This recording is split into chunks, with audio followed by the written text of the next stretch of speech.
The carriage rattled through the Carpathian night like a coffin dragged across cobblestones. Lightning split the sky in jagged wounds, illuminating the twisted pines that clawed at the mountain pass.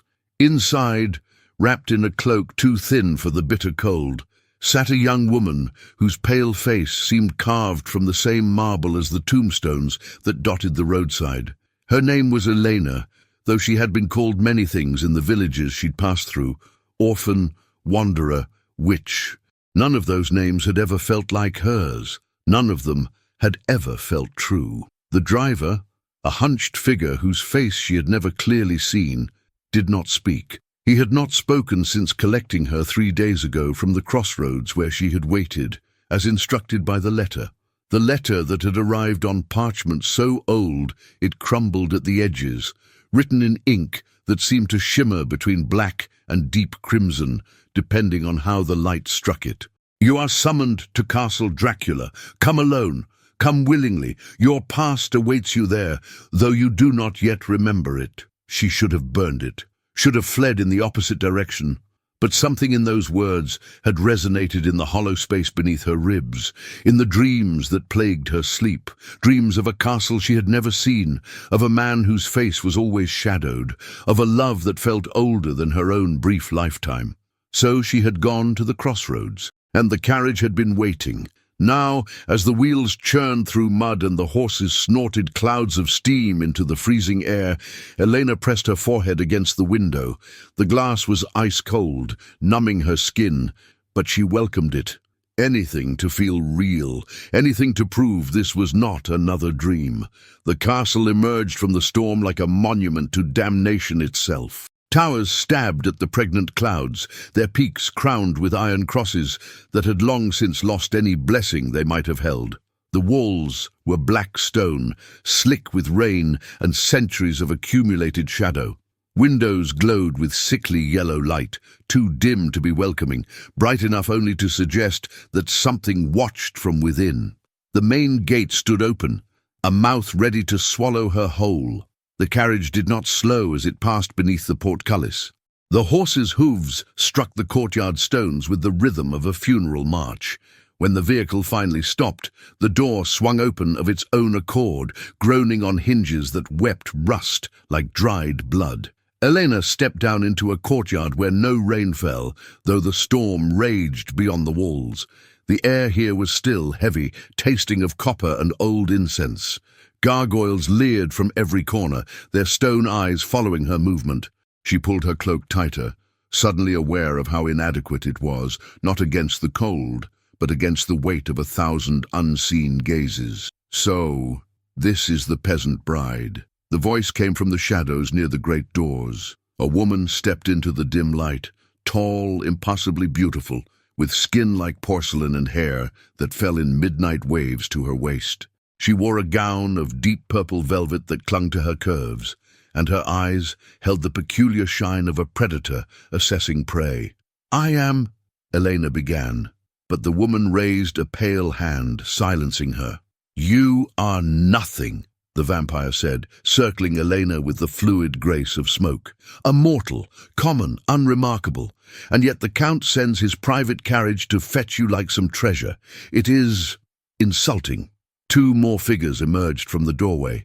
A man with aristocratic features and hair, pulled back in a severe queue, his coat embroidered with silver thread that caught the light like spider silk. Beside him, a younger vampire, perhaps no more than 20 in appearance, with golden curls and lips stained wine red. "Lady Carmilla speaks truly," the man said, his accent thick with old-world refinement.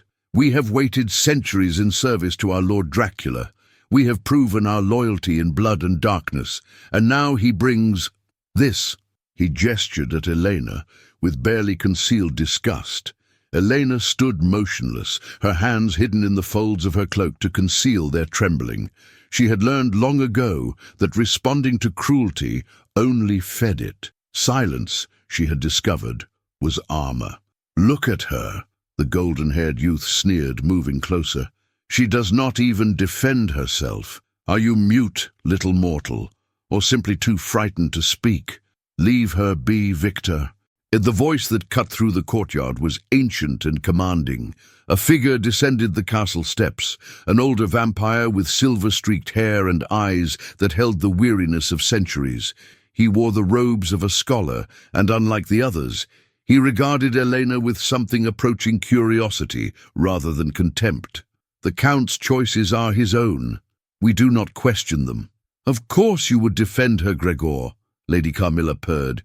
You were always soft, clinging to your books and your philosophies, while the rest of us embrace what we are. She turned her attention back to Elena, leaning close enough that Elena could smell the coppery sweetness of recently consumed blood on her breath. Tell me, little bride, do you even know what awaits you here? Do you understand what it means to be given to the Count?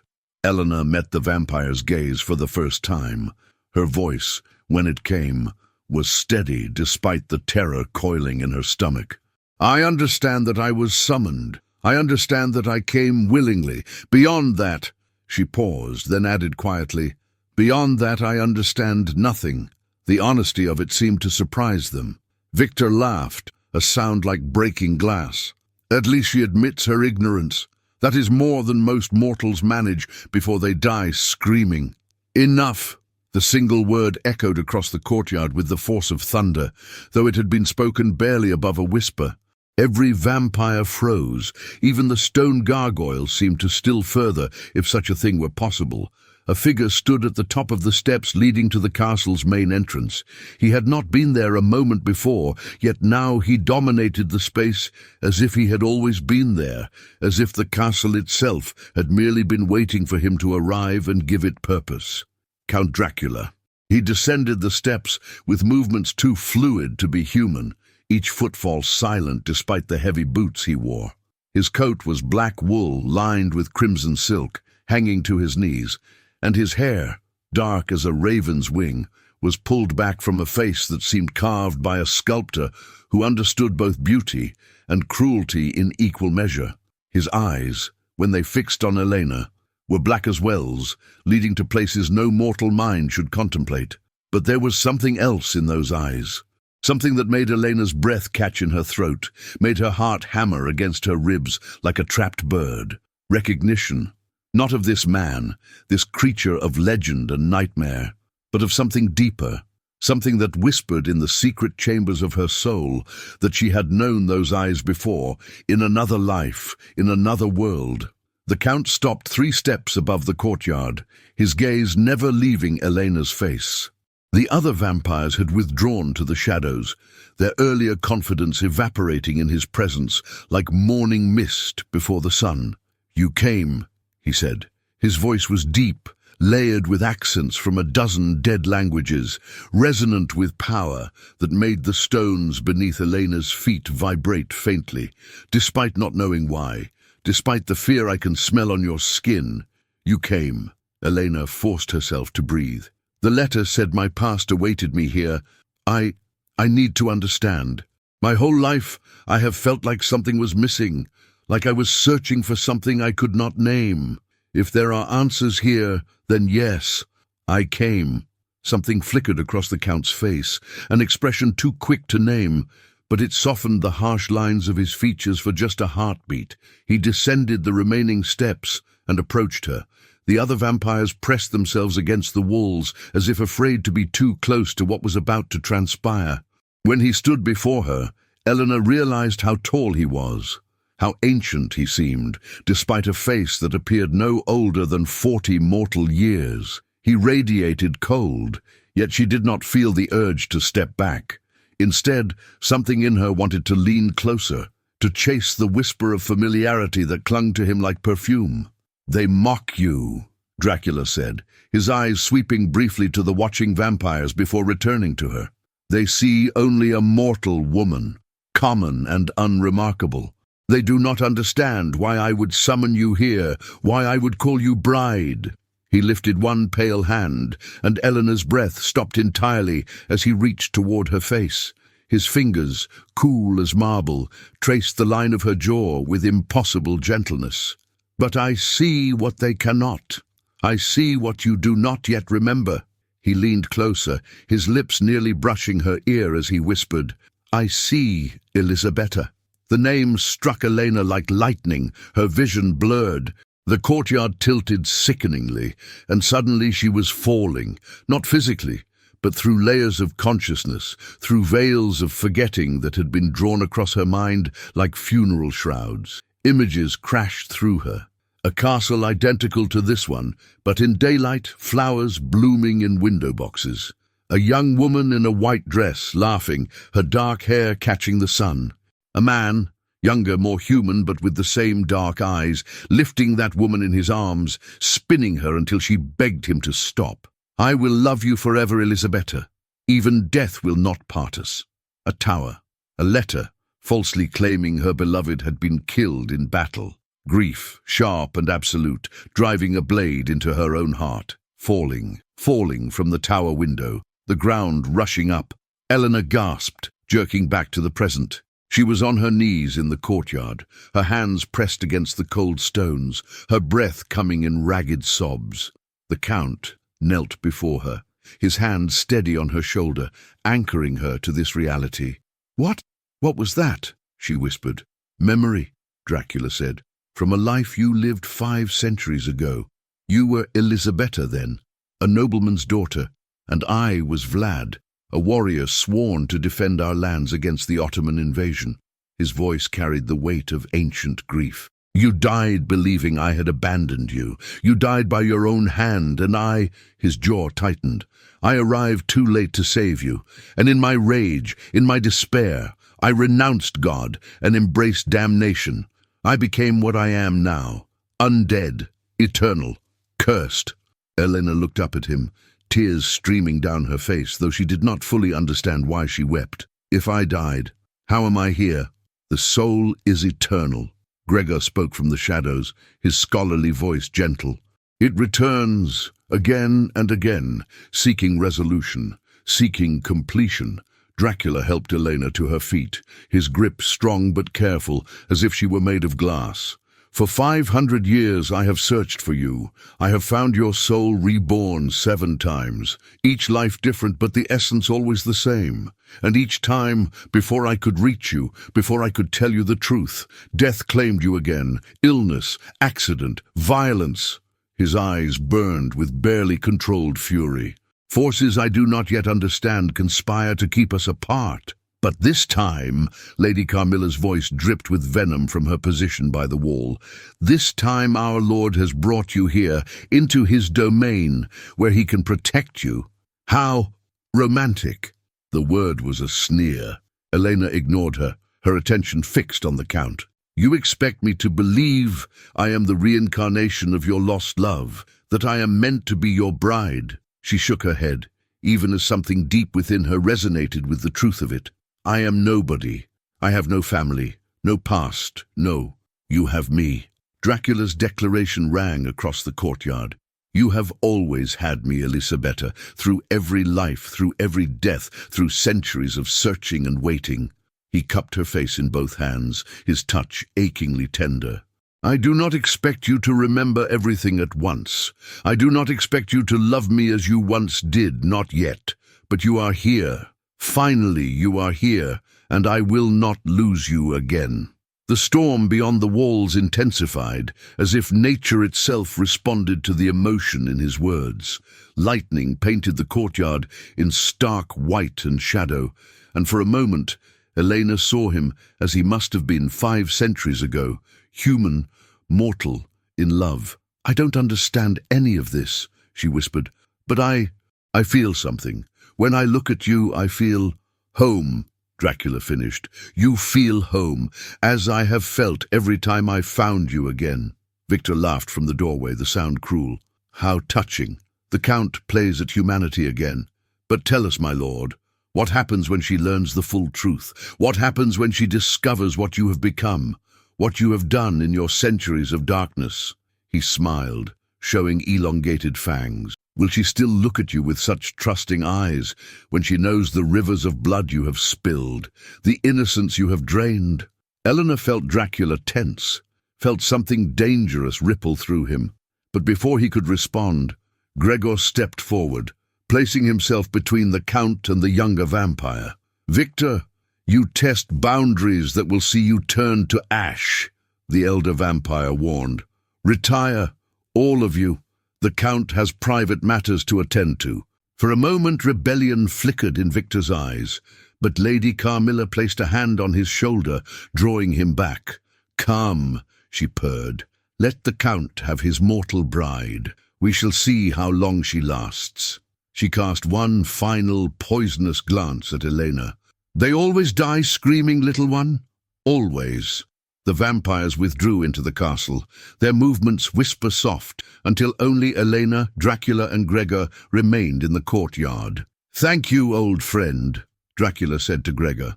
The scholar inclined his head. I will prepare the eastern chambers for your guest. She will need rest and food, mortal food. He turned kind eyes to Elena. Welcome to Castle Dracula, child. I pray you find what you seek here. Then he too vanished into the shadows, leaving them alone. The storm's fury seemed to quiet, as if granting them this moment of peace. Dracula still held Elena's face, his thumbs brushing away the tears on her cheeks. You should be terrified, he said softly. You should run from this place, from me, as far and as fast as your mortal legs can carry you. Should I? Elena asked. Her heart was still racing, but not entirely from fear. Something else pulsed beneath the terror. Curiosity, connection, and yes, impossibly a flicker of something that might have been trust. You said I came here willingly 7 times before. Perhaps some part of me knows something my conscious mind has forgotten. Perhaps. Dracula lowered his hands, stepping back to give her space. I will not force you to stay. I will not command you or compel you with the powers I possess. You are free to leave at dawn, if that is your choice. But if you stay, he paused, his ancient eyes searching hers. If you stay, I will tell you everything, the truth of what I am, the truth of what we were, and the truth of the danger that shadows you even now. Elena pulled her cloak tighter, though she no longer felt cold. She looked up at the towering castle, at the windows glowing with their sickly light, at the gargoyles and crosses and all the Gothic horror of this place. Then she looked back at the Count, at the man-shaped darkness before her, who claimed to have loved her across centuries. I will stay, she heard herself say, at least for tonight. I need to understand. Something profound shifted in Dracula's expression. Relief so intense it was almost pain. He bowed his head, a gesture from another era, from the time when he had been mortal and she had been his beloved. Then come, he said, offering his arm. Let me show you to your chambers. Tomorrow we will begin to unravel the mystery of your life, your death, and your return. Tonight, you need rest. Elena hesitated only a moment before placing her hand on his arm. The cold of his skin seeped through the fabric of his coat, but she did not pull away. Together, they climbed the castle steps and passed through the great doors into the shadowed halls beyond. Behind them, the storm finally broke in earnest, rain hammering the courtyard stones like tears from a heaven that had long ago abandoned this place. And from a high window, Lady Carmilla watched them go, her beautiful face twisted with rage and something darker, jealousy of a mortal girl who had won what she, immortal and powerful, never could. The Count's heart, if such a thing, still beat in his undead chest. Elena woke to darkness so complete it felt like drowning in ink. For a panicked heartbeat, she couldn't remember where she was. Then memory crashed back. The castle, the Count, the impossible revelation that she had lived and died before, that she was somehow the reincarnation of a woman who had thrown herself from a tower 500 years ago. She sat up, her heart hammering, and gradually her eyes adjusted to the gloom. Heavy velvet curtains blocked whatever windows the room contained. A single candle guttered on the nightstand beside her bed, its flame weak and dancing, casting shadows that writhed across the stone walls like living things. The bed itself was enormous, a 4-poster monstrosity draped in crimson silk that whispered when she moved. The mattress was surprisingly soft, stuffed with down that must have come from 1,000 birds. She was still dressed in the simple grey dress she'd worn during her journey, though someone had removed her boots and placed them neatly beside an ornate wardrobe that dominated one wall. Elena slipped from the bed, her bare feet silent on the cold stone floor. She found a robe, black velvet far too luxurious for someone like her, and wrapped it around herself before moving toward what she hoped was a window. She pulled aside the heavy curtain. Night still reigned outside. The storm had passed, leaving behind a sky scrubbed clean and pierced with stars, so bright and numerous they seemed artificial, like diamonds scattered across black velvet. A full moon hung low on the horizon, painting the Carpathian peaks in silver and shadow. In the courtyard far below, she could see the gargoyles, their stone faces turned upward as if drinking in the moonlight. How long had she slept? Hours, days. Time felt strange here, elastic and unreliable. A soft knock at the door made her turn. Before she could respond, the door opened and an elderly woman entered carrying a tray laden with food. She was mortal. Eleanor could tell by the warmth of her skin, the rhythm of her breath, the simple humanity that radiated from her like heat from a fire. "Awake at last, miss," the woman said in accented English, her voice kind despite the weariness in her eyes. "The Count said you would need sustenance when you woke. I am Ilona. I serve the household." Elena studied her as she set the tray on a small table near the window.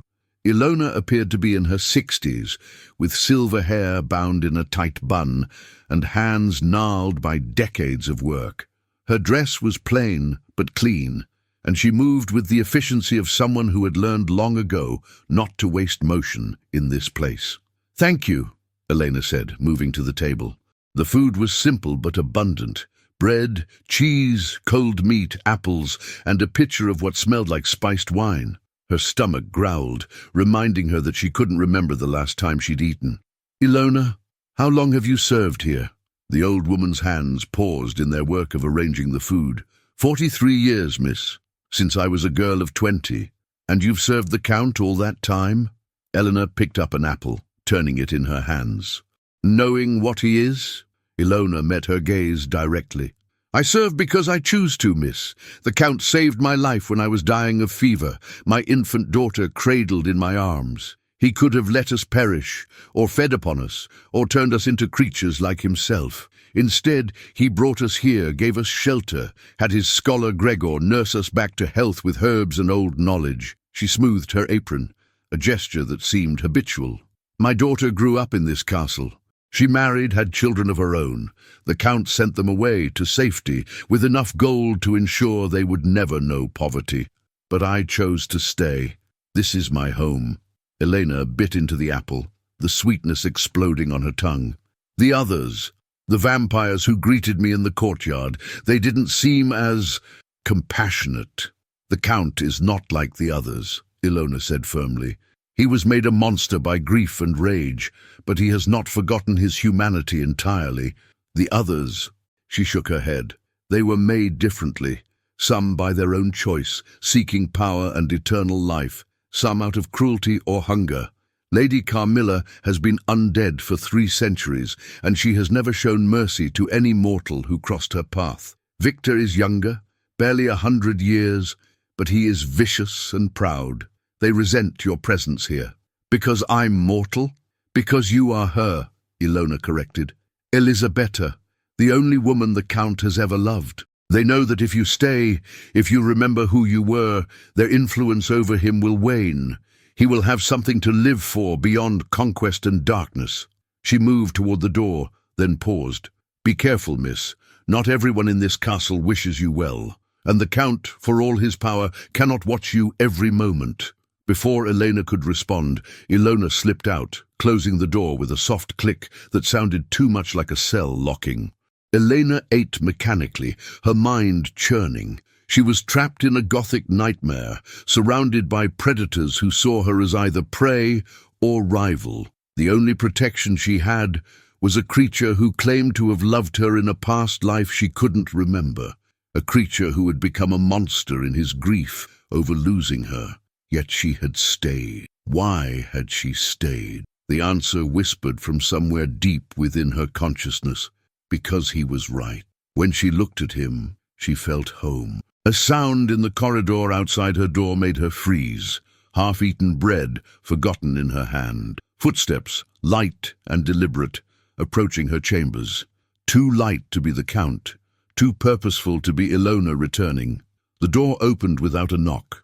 Lady Carmilla stood in the doorway, her beauty even more striking in the candlelight. She wore a different gown now, black silk that clung to her curves like a second skin, cut low enough to be indecent. Her dark hair fell loose around her shoulders, and her eyes glittered with predatory amusement. "Still alive," the vampire purred, gliding into the room uninvited. "I'm almost impressed. Most mortals who sleep in this castle don't wake up at all." She circled the room, her fingers trailing across furniture, leaving no mark but somehow claiming possession of everything she touched. Or they wake up changed, drained, broken. Elena set down her food and stood, refusing to show fear, even as her pulse quickened.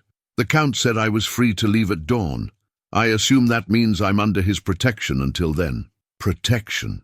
Carmilla laughed, the sound like breaking glass. "You misunderstand the nature of this place, little mortal. The Count may rule here, but he is not omnipotent. Accidents happen. Tragic, terrible accidents. A mortal girl, wandering where she shouldn't, falling from a tower window." She smiled, showing the tips of her fangs. "History does repeat itself, doesn't it?" The threat was unmistakable, and it sent ice down Elena's spine. But something else stirred beneath the fear, anger. She had spent her entire life being dismissed, overlooked, pushed aside. She would not be intimidated by this creature, no matter how beautiful or powerful. "If you're going to kill me," Eleanor said evenly, "then do it. Otherwise, state your business and leave." Surprise flickered across Carmilla's perfect face, quickly replaced by grudging respect. "You have more spine than I expected. Good. I would hate for this to be too easy." She moved to the window, looking out at the moonlit landscape. "I came to tell you a story about the Count, about what he has done in the centuries since his precious Elisabeta died. I'm not interested in—" "He has killed thousands," Carmilla continued, as if Elena hadn't spoken. "Men, women, children, it made no difference. In his early years as a vampire, he was a plague upon the land. Entire villages emptied of life, their inhabitants drained and left to rot in the streets. He created armies of the undead to fight his wars. He tortured those who opposed him with methods so creative, so prolonged, that their screams could be heard for miles." Elena's hands clenched at her sides. "That was 500 years ago. People change, do they?" Carmilla turned from the window, her eyes gleaming. 20 years ago, a group of vampire hunters came to this region. Brave men, devoted to ridding the world of creatures like us. The Count captured them. Would you like to know what he did to them?" She stepped closer, her voice dropping to a whisper.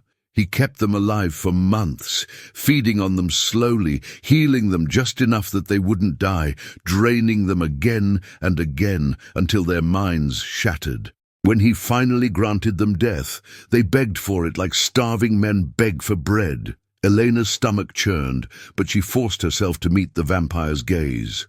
"Why are you telling me this?" "Because you need to understand what he is," Carmilla hissed. "He may play at humanity for you. He may speak of love and loss and redemption, but beneath that civilized facade beats the heart of a monster. He is not the man you loved in your past life. That man died 5 centuries ago. What remains is something dark and broken and irredeemable. And yet you serve him," Elena pointed out. "You live in his castle, follow his commands. If he's such a monster, why do you stay?" Carmilla's expression darkened. "Because I am bound to him. We all are, those of us he created, or who swore allegiance to him. His blood flows in our veins, his will shapes our existence. But you—" She moved closer, until Elena could smell the coppery sweetness of blood on her breath. "You are not bound. You are mortal, fragile. And when you inevitably die, whether by accident or design, he will descend into madness again. He will become the monster I know he is, stripped of the pretense of humanity. And perhaps then, finally, he will release us from our bonds. Understanding dawned cold and terrible. You want me dead because you think it will break him. You think it will free you. I want you dead, Carmilla corrected, because I'm tired of playing second to a ghost. For 300 years I have waited for him to notice me, to see that I could give him everything his mortal bride never could. Eternity, power, darkness without regret. But he looks through me as if I am nothing, as if I am empty. Her voice carried centuries of rejection and rage. And now you arrive, common and weak and utterly unremarkable, and he looks at you as if you are the sun itself. Before Elena could respond, the temperature in the room plummeted. Frost formed on the window glass in spiraling patterns. The candle flame guttered and went out, plunging them into darkness lit only by the moonlight streaming through the window. You will leave her. Now. The Count's voice filled the chamber like approaching thunder. He materialized from the shadows near the door, his presence so overwhelming that even Carmilla took an involuntary step backward. His eyes blazed with fury, and for the first time, Eleanor saw him as the true monster he was, ancient, powerful, and utterly terrifying. "My lord," Carmilla began, her voice suddenly uncertain. "I was merely—" "You were threatening what is mine." Dracula crossed the room in a blur of motion too fast for mortal eyes to follow. He seized Carmilla by the throat, lifting her effortlessly off the ground. "You were poisoning her mind against me. You were plotting her death." His grip tightened, and Carmilla's beautiful face contorted in pain. "Give me one reason I should not end your existence here and now." Carmilla clawed at his hand, her supernatural strength useless against his. "I serve you," she gasped. "I have served you for 3 centuries. Service built on resentment is worthless." Dracula's voice was cold as the grave. "You think I don't know what you desire? You think I haven't seen the hunger in your eyes, the jealousy that eats at you like disease?" He pulled her closer, his lips nearly touching her ear. "I will never love you, Carmilla. Not in 300 years, not in 3,000. You are beautiful, powerful, eternal, and utterly empty to me because you are not her." He released her suddenly, and she fell to the floor, gasping, "Get out of my sight. If you approach Eleanor again without my permission, if you threaten her or speak to her or even look at her with malice, I will chain you in the deepest dungeon of this castle and let the sunrise find you. Do you understand?" Carmilla nodded, her pride shattered, humiliation and rage warring in her expression. She climbed to her feet, straightened her gown with shaking hands, and fled from the room without another word. The door slammed shut behind her, and silence descended like a shroud. Elena stood frozen near the window, her heart pounding so hard she thought it might burst from her chest. She had just witnessed the full extent of the Count's power and his capacity for cruelty. Carmilla's words echoed in her mind. "He is not the man you loved. That man died 5 centuries ago." Dracula turned to face her, and the fury drained from his expression, replaced by something that might have been shame. "Forgive me," he said quietly. "You should not have seen that. You should not have been subjected to Carmilla's venom. Is it true?" Elena's voice was barely above a whisper. "What she said about you, the villages you destroyed, the people you tortured. Is it true?" The Count was silent for a long moment. Then he moved to the window, standing where Carmilla had stood moments before, his back to Elena. "Yes," he said finally, "all of it is true, and worse things besides. Things I cannot bring myself to speak aloud." Elena felt something inside her twist painfully. "Then how can you claim to love me? How can you speak of redemption when you have done such terrible things?" "I cannot." His voice was hollow. "I am damned beyond salvation. I know this. I have always known this. But you—" He turned to look at her, and the anguish in his eyes was so profound it made her breath catch. "You were the last thing I loved when I was human, the last piece of goodness I possessed. When I thought you had died because of me, because I had failed to protect you, something inside me broke that can never be repaired.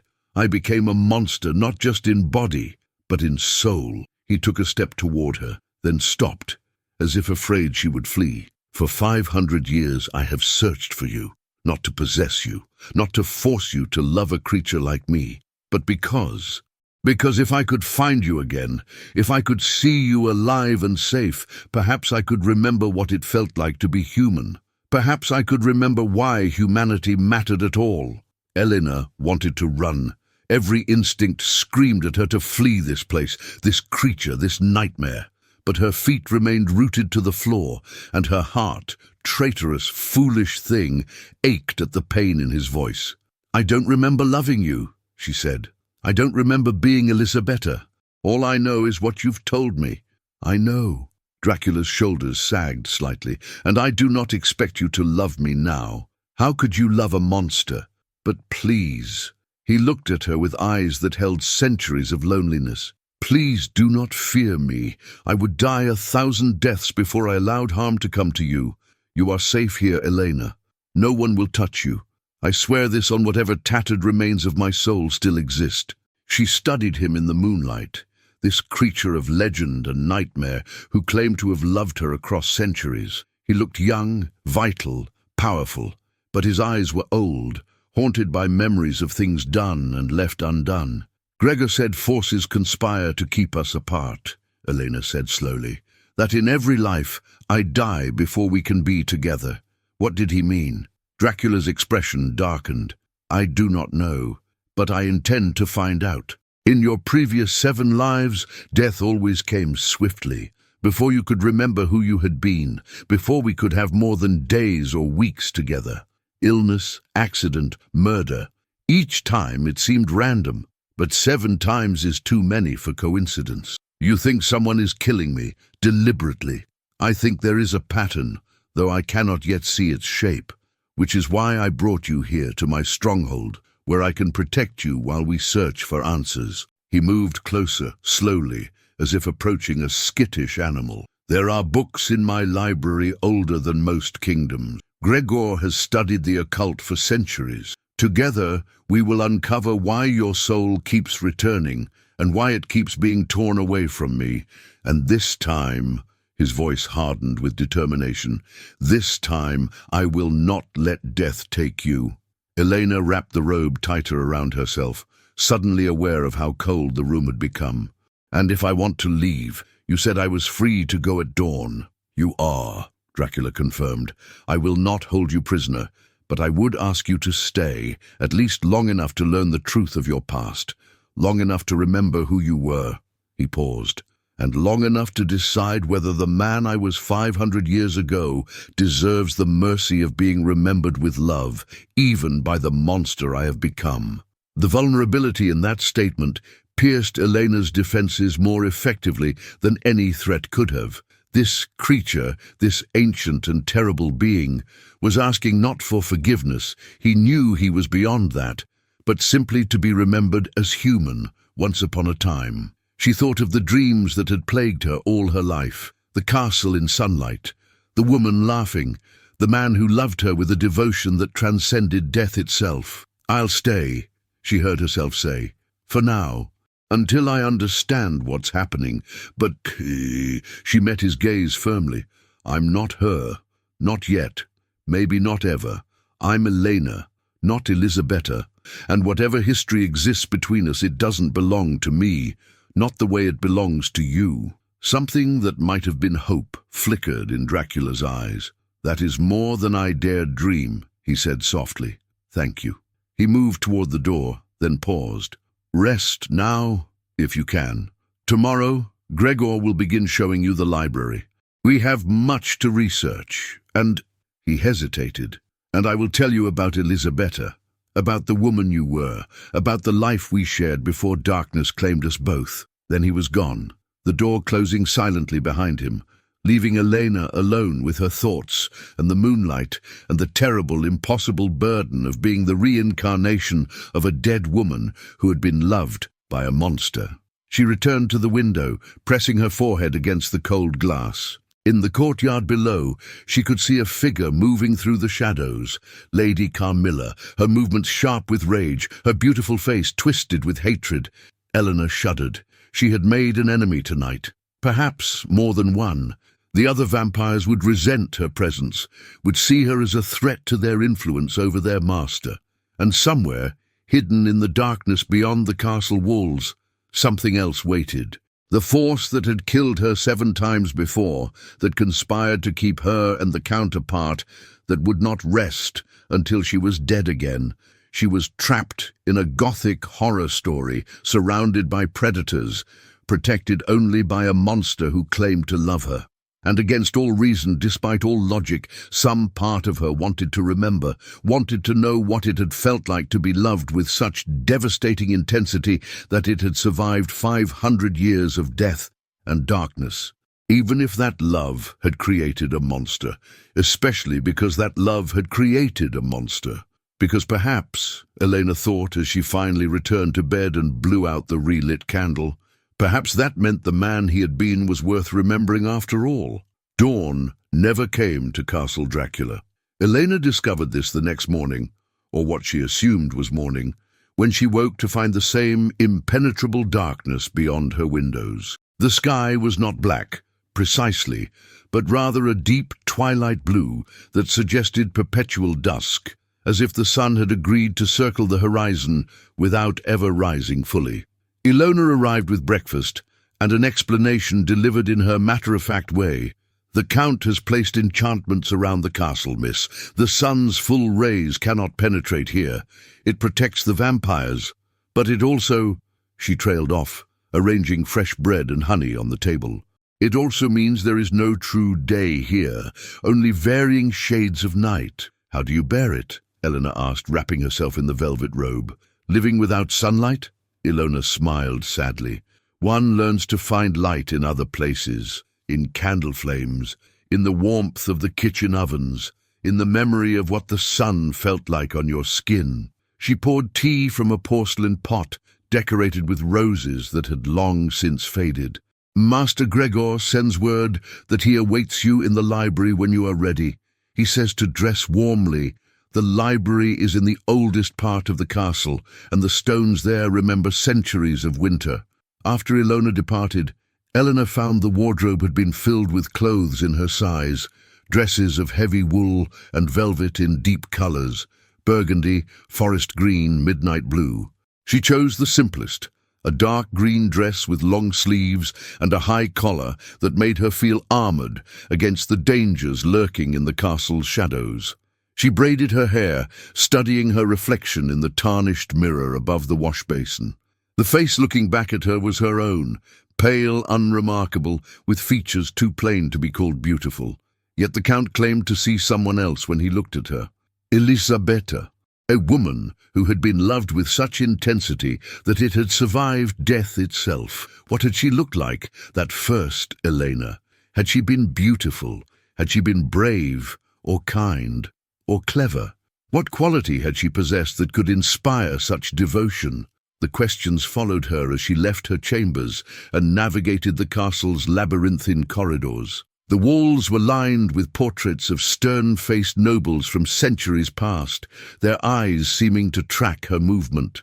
Suits of armor stood in alcoves, like silent sentinels. Candelabras provided inadequate light, creating pools of illumination separated by gulfs of shadow where anything might hide. She passed no other souls, mortal or otherwise, though she occasionally heard sounds in the distance, footsteps, whispers, once what might have been weeping. The castle was alive with secrets, and she was walking through its beating heart. The library, when she finally found it, took her breath away. It occupied what must have been the entire West Tower, rising 3 stories high, with a domed ceiling painted with frescoes of biblical scenes, angels and demons locked in eternal combat, rendered in fading colors that somehow made the violence more disturbing. Bookshelves climbed the walls from floor to ceiling, accessible by a system of ladders and catwalks that seemed to defy both physics and common sense. Thousands, no, tens of thousands, of volumes crowded those shelves, their spines showing titles in languages Elena couldn't begin to identify. The air smelled of old paper, leather bindings, and something else, incense perhaps, or the peculiar scent of very ancient magic. Gregor stood near a massive table in the center of the room, surrounded by open books and scattered parchments. He looked up as Elena entered, his lined face creasing into a smile that transformed his austere features into something almost grandfatherly. "Ah, Elena, welcome to my domain." He gestured at the shelves surrounding them. 4,000 years of accumulated knowledge, give or take a century. I have devoted the last 600 years to expanding this collection. It is, I confess, my greatest pride and my deepest vice. Eleanor approached the table, her eyes scanning the open volumes. The writing was dense, archaic, occasionally illuminated with intricate drawings of symbols and diagrams that hurt to look at too directly. "You've been searching for answers about my past lives." "Indeed." Gregor adjusted his wire-rimmed spectacles, an affectation, Elena suspected, since vampires likely had no need for visual correction. "The Count has asked me to research the phenomenon of reincarnation, the forces that might prevent souls from finding peace, and any historical precedents for—" he paused delicately, "for a mortal soul returning repeatedly to find the same immortal lover." Elena picked up one of the books, careful of its ancient binding. The text was in Latin, but the illustrations were clear enough. A woman's soul, depicted as a white dove, being pulled by golden threads back toward the earth while dark shadows reach for it from below. "Have you found anything?" "Several things, though none that provide complete answers." Gregor moved to stand beside her, pointing to a passage in another book. "Reincarnation is well documented across multiple cultures and faiths. The soul, being eternal, seeks to return to the material plane to resolve unfinished business, to learn lessons not yet mastered, or simply because it is not yet ready to accept final rest. But your case is unusual. Because I keep dying young? Because you keep dying specifically before you can fully remember your previous existence." Gregor's expression was grave.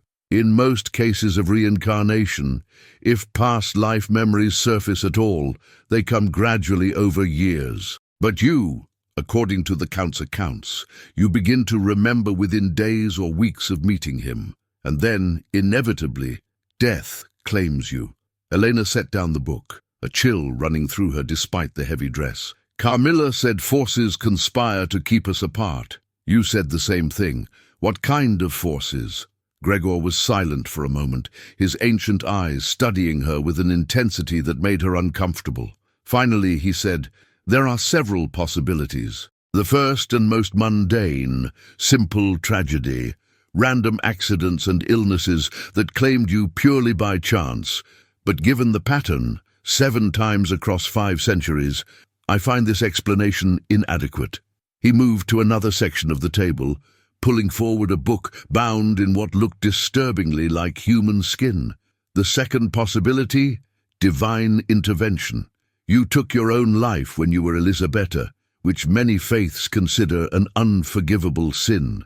It is possible that God, or the universe, or whatever force governs the afterlife, is punishing you by allowing your return, but denying you the happiness you seek. A sort of eternal Sisyphean torment." "That seems cruel," Elena said quietly.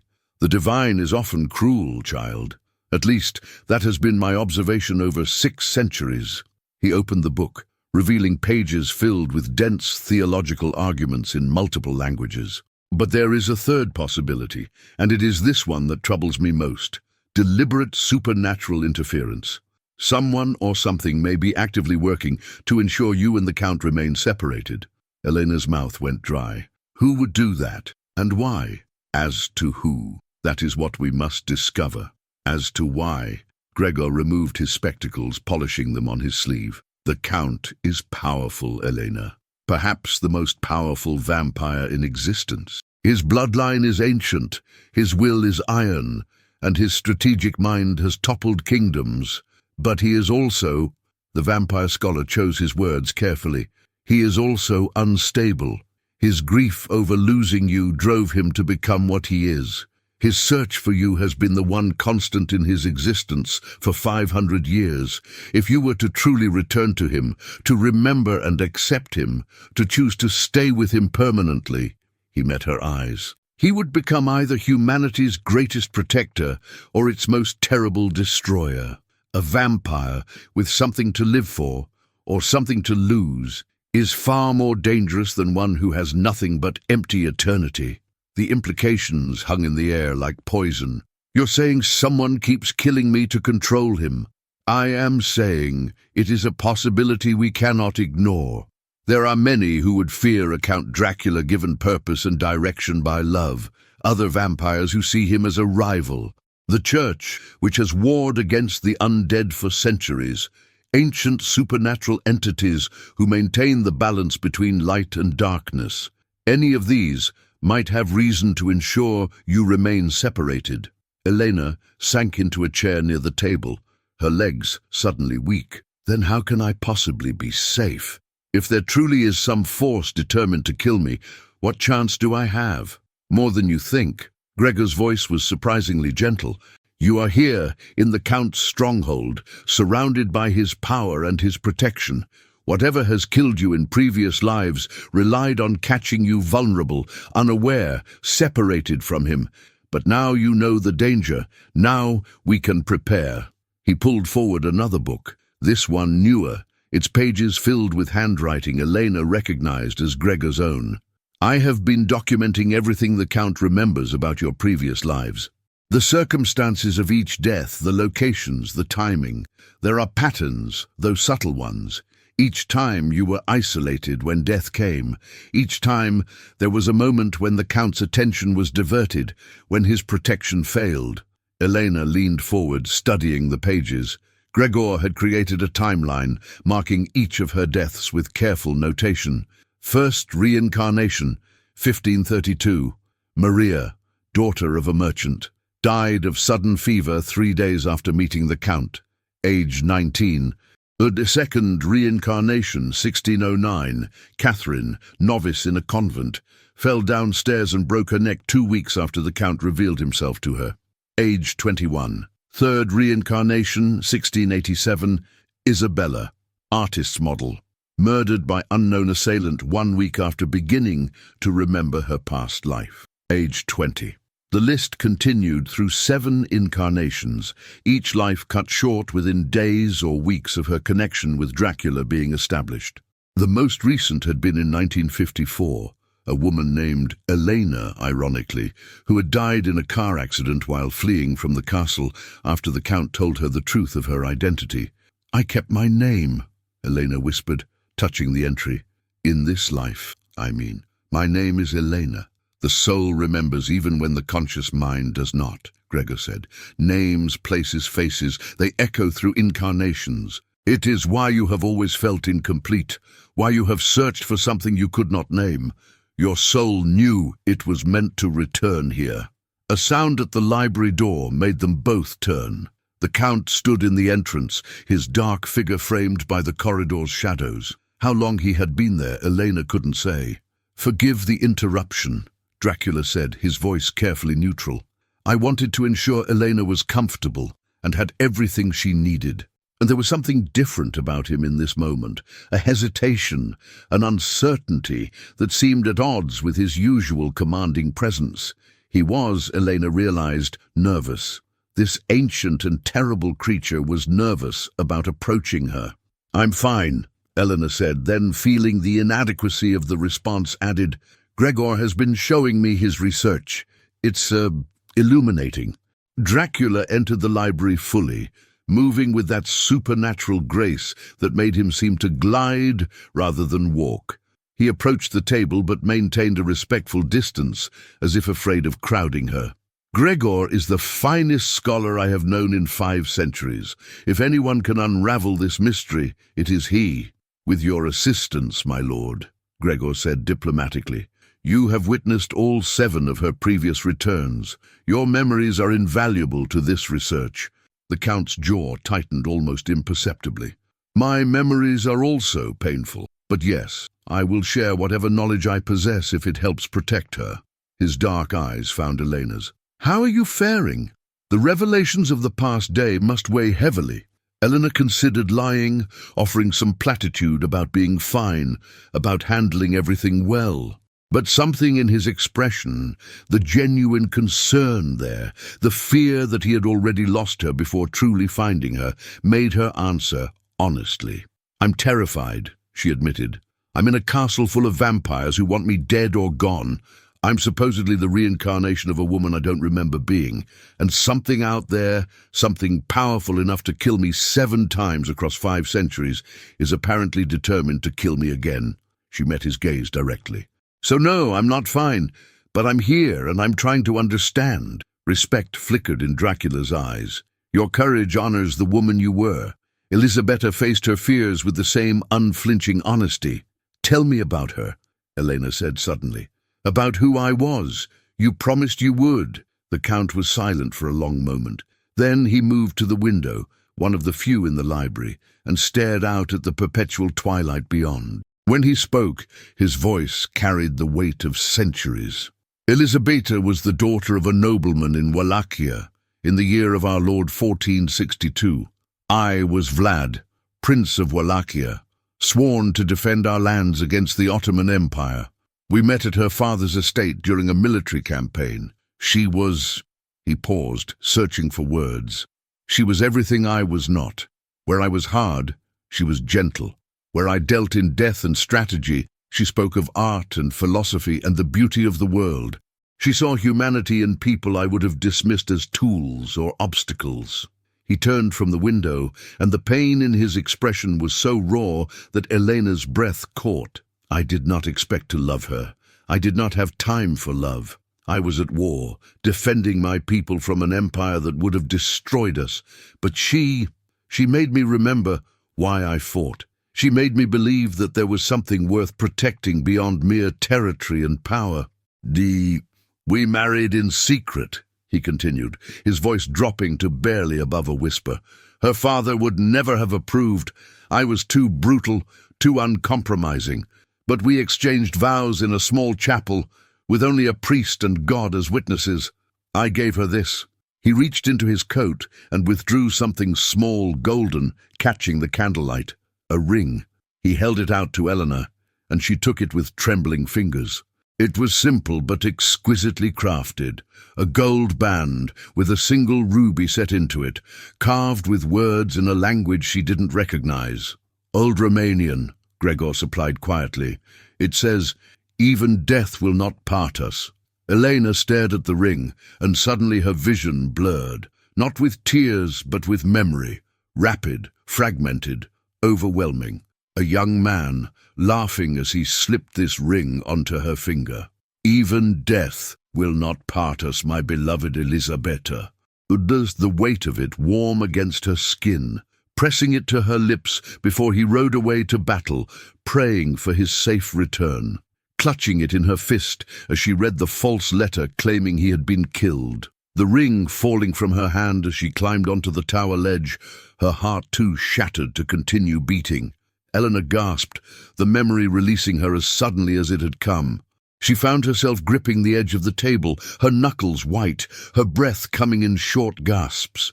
Dracula was at her side instantly, his hand on her shoulder steadying her. "Breathe," he commanded softly. "Breathe through it. The memories can be overwhelming when they first return."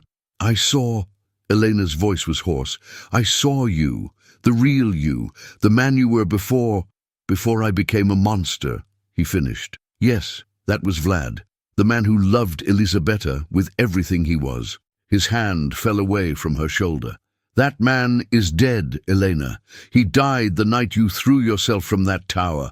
What stands before you now is his shadow, animated by dark power and darker purpose." "No!" The word came out more forcefully than Elena intended. She straightened, still clutching the ring, and met his eyes. "No, he's not dead. Not completely, because a monster wouldn't have searched for me for 500 years. A monster wouldn't care whether I remembered him with love or fear. A monster wouldn't look at me the way you're looking at me right now, like you're afraid I'll disappear if you blink." Dracula's expression shattered into something vulnerable and terrible. You do not understand what I have become, what I am capable of. I understand that you were human once, that you loved someone so deeply that losing her destroyed you. I understand that grief can make monsters of us all. Elena held up the ring, the ruby catching the light like a drop of blood. And I understand that somewhere inside you, the man who gave Elisabeta this ring still exists. Maybe broken, maybe changed beyond recognition, but not completely dead. Silence fell over the library, broken only by the soft sound of pages rustling as an unfelt breeze moved through the room. Gregor had quietly withdrawn to the far side of the library, giving them privacy while remaining close enough to intervene if needed. "I do not deserve your compassion," Dracula said finally, his voice rough with emotion. "I do not deserve your willingness to see humanity in me." "Maybe not," Elena agreed, "but Elisabeta loved you, and if I'm truly her soul returned, then perhaps that love knew something I'm only beginning to understand." She held out the ring to him. "Keep it safe for me. I'm not ready to wear it yet. I don't know if I'll ever be ready, but it's proof that what you say is true, that we had something once that was worth remembering." Dracula took the ring with infinite care, as if it were made of glass rather than gold. "Thank you," he whispered. "Thank you for not rejecting it, for not rejecting me." A crash echoed from somewhere in the castle, distant but violent.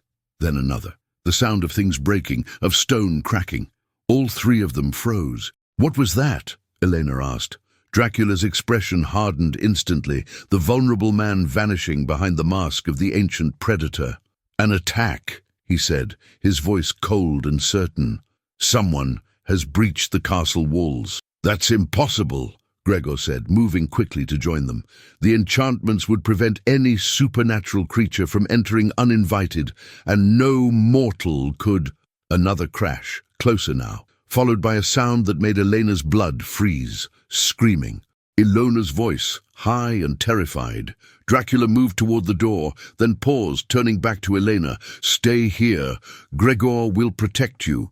Do not leave this library under any circumstances. Do you understand?" Elena nodded, though every instinct screamed at her to run, to hide, to do something other than simply wait while chaos erupted around them.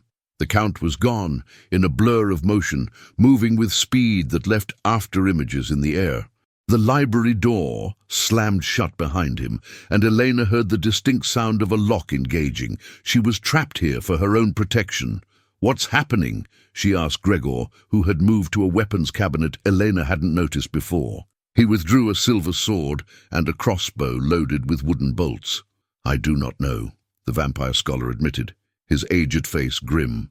"But I fear we are about to discover whether the force that has hunted you through 7 lifetimes has finally grown tired of waiting." More screams echoed through the castle, mixed now with inhuman roars and the sound of combat. Flesh striking flesh, the crack of breaking bones, the wet sound of blood spilling on stone. And somewhere in the distance, Elena heard a voice raised in prayer, Latin words she recognized despite not knowing the language, an exorcism rite, the formula used to cast out demons and destroy the undead. Vampire hunters had come to Castle Dracula, and Elena was trapped in the library, waiting to discover whether she would survive the night, or if this would be the 8th time death claimed her before she could remember who she truly was. The candles throughout the library suddenly guttered and went out, plunging them into near darkness, lit only by the faint twilight from the windows. In the shadows, something moved that had not been there before, and Gregor, ancient and powerful though he was, stepped protectively in front of Elena and whispered a single word that confirmed her worst fears. "Run." Elena didn't run. She couldn't. Her legs had turned to stone, rooted to the library floor as the shadows coalesced into a figure that stepped into the dim light filtering through the windows. Not a vampire. She could sense that immediately. This was something else, something mortal, but radiating a conviction so absolute it felt like heat against her skin. A man, perhaps 40 years old, dressed in the worn leather and dark wool of a traveler. A silver crucifix hung around his neck, and his right hand gripped a stake carved from ashwood, its point stained dark with old blood. His face was weathered, scarred, marked by years of violence and unwavering faith, but his eyes, pale blue and burning with zealous purpose, never wavered from Elena. "Step away from the vampire girl," he commanded in heavily accented English. His voice carried the authority of someone accustomed to being obeyed. "I am Father Matthias, servant of God and hunter of the damned. I have come to cleanse this place of evil." Gregor raised his sword, placing himself fully between Elena and the hunter. "You cannot be here," the vampire scholar said, his voice tight with confusion and growing dread. "The castle's protection should have stopped you. No hunter has breached these walls in 200 years. Your devil's magic is useless against the armor of faith," Matthias replied, advancing slowly. "I have walked through your shadows and your spells, vampire. I have been blessed by the highest authorities of the church, anointed with holy water drawn from the Jordan itself. Your master's enchantments are nothing before the power of God." He pulled something from his coat, a vial of water that seemed to glow with its own inner light. When he uncorked it, the air in the library recoiled, books rustling on their shelves as if blown by an unfelt wind. Gregor hissed, actual pain crossing his features as the holy water's presence filled the room. "Elena, the hidden passage behind the astronomy section, third shelf from the top, the book bound in blue leather. Pull it and—" "She goes nowhere." A second figure emerged from the shadows behind Matthias, younger, perhaps 25, with dark hair pulled back in a severe tail and cold green eyes. He carried a repeating crossbow loaded with silver-tipped bolts, and he aimed it directly at Elena's heart. "My brother and I have hunted the Count for 3 years, tracking him across half of Europe. We know about the girl. We know what she is." "What I am," Elena found her voice, though it trembled. "I'm just—" "You are the key to his damnation," the younger hunter interrupted. "I am Thomas Matthias, and I have studied your cursed lineage, girl. 7 times your soul has returned, and 7 times it has drawn Count Dracula deeper into darkness. Each time he loses you, he becomes more monstrous, more cruel. The massacres that followed your deaths in 1687 and 1823 alone claimed thousands of innocent lives." His finger tightened on the crossbow trigger. "We cannot kill him. He is too powerful, too ancient, but we can remove his reason for clinging to this world. We can free him from this cycle by ensuring you never return again." Understanding crashed over Elena like ice water. "You're going to kill me." "We are going to destroy your soul," Father Matthias corrected, his voice carrying the weight of absolute certainty. "A simple death is insufficient. You would only return again, as you have 7 times before. But the Church has given us tools, girl. Sacred rituals that can unmake a soul entirely, scatter it beyond the possibility of reformation or reincarnation." He raised the vial of holy water. "You will cease to exist, not just in this life, but in all lives, forever. It is a terrible thing, but necessary. The Count must be freed from this obsession that makes him a plague upon humanity." "You're insane," Elena breathed. "You would commit murder, worse than murder, and call it God's work." "I have committed many acts in God's name," Matthias said without shame or hesitation. "I have burned vampires in their crypts. I have beheaded werewolves while they begged for mercy. I have exorcised demons from children, knowing the child's body would not survive the ritual. These things weigh on my soul, girl, but they are necessary. Evil must be fought with any means available, or it will consume the world." Gregor's grip tightened on his sword. "You will not touch her. I have lived 600 years, priest, and I have seen zealots like you before. You speak of evil while committing atrocities. You speak of God while destroying innocent souls. If anyone here is damned, it is you." "I am already damned," Matthias agreed calmly. "I accepted that burden the day I took up this calling, but better that I burn in hell than allow creatures like you to walk freely among the innocent." He took another step forward. "Stand aside, vampire. Your master values you. He would not want you destroyed needlessly." Give us the girl, and you may leave this place before we burn it to the ground. Never. Gregor's voice was absolute. She is under the Count's protection. She is.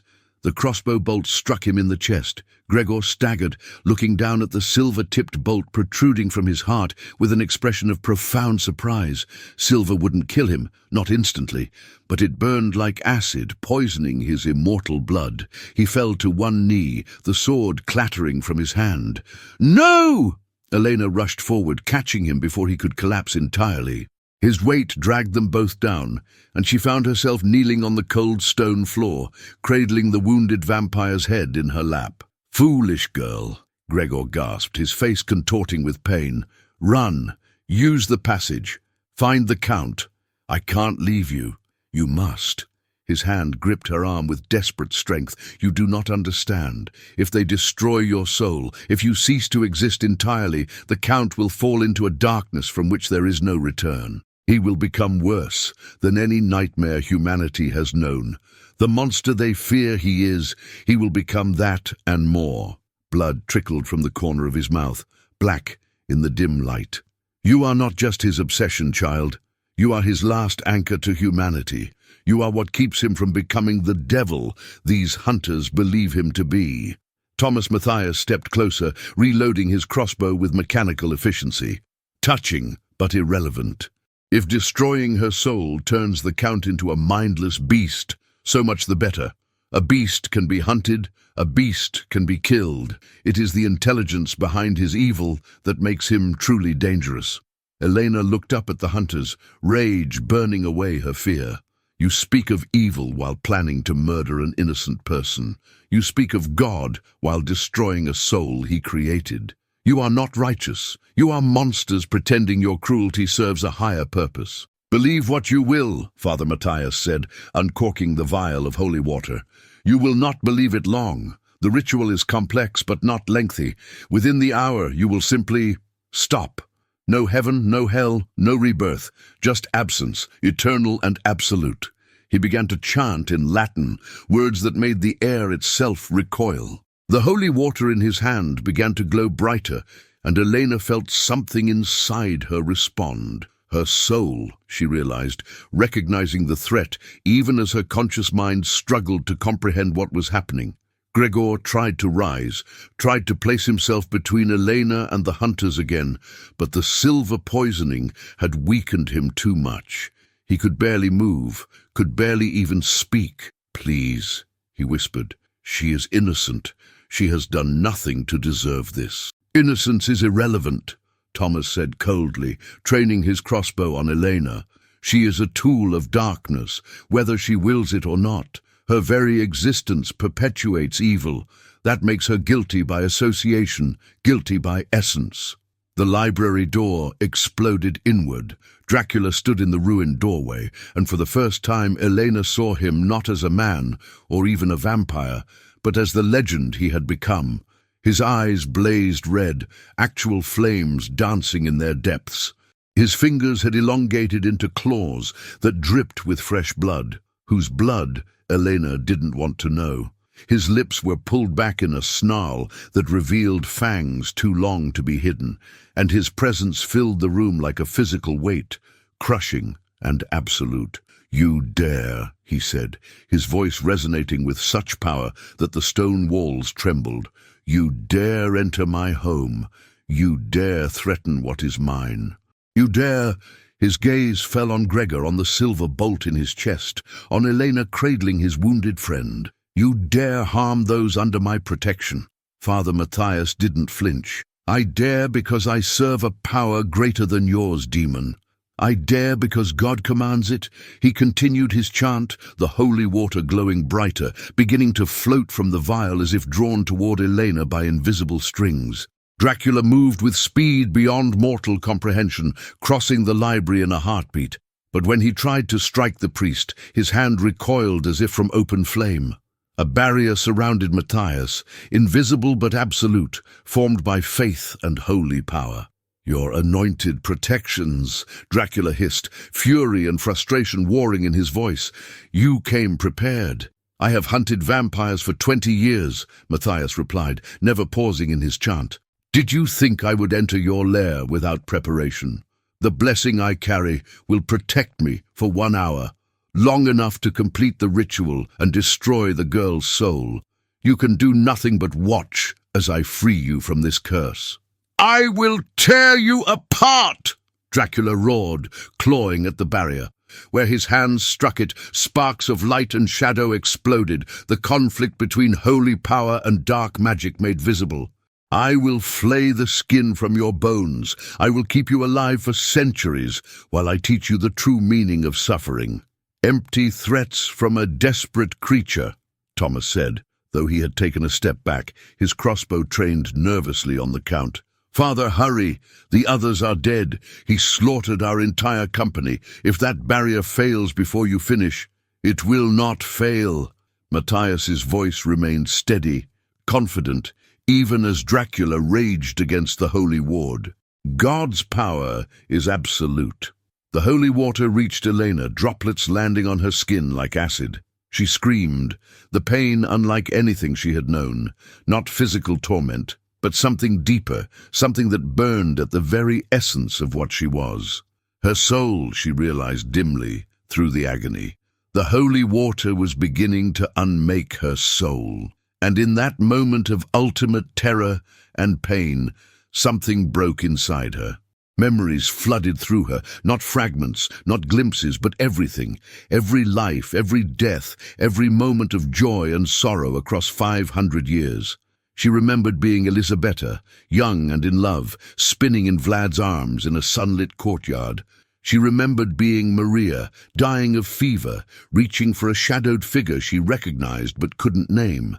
She remembered being Catherine, falling down stone stairs, the last thought before darkness. I know him. I know him from somewhere. She remembered being Isabella, the knife sliding between her ribs, her killer's face obscured but somehow familiar. Had she seen him before, in another life? She remembered being Elena in 1954, fleeing the castle in terror, the car's brakes failing on a mountain road, and the terrible certainty as she fell. This has happened before. This always happens, and she understood. It's not fate, she gasped through the pain, through the holy water burning her soul away drop by drop. It's not divine punishment or cosmic balance. It's you. She looked at Father Matthias, at his weathered face and burning eyes. It's always been you, or people like you. The priest's chant faltered for just a heartbeat. What are you?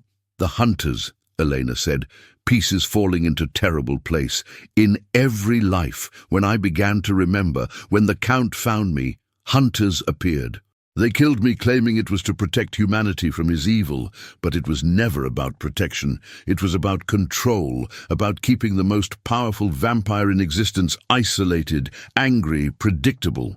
She laughed, the sound edged with hysteria and understanding. You create the monster you claim to fight. You keep him monstrous by stealing his humanity again and again. Dracula had stopped attacking the barrier. He stood frozen, his inhuman features slack with shock as the implications of her words hit him. The Church, he whispered.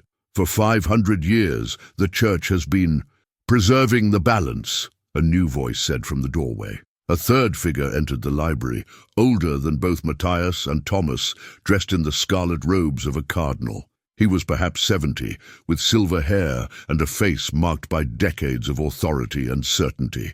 A heavy gold crucifix hung around his neck, and he carried a leather-bound book that radiated power similar to the holy water. I am Cardinal Benedetto, he announced, his Italian accent thick. And yes, Count Dracula, the Church has been ensuring your bride dies in every incarnation. We have watched you for centuries. We have studied your pattern, and we have concluded that a vampire with something to lose is too dangerous to exist.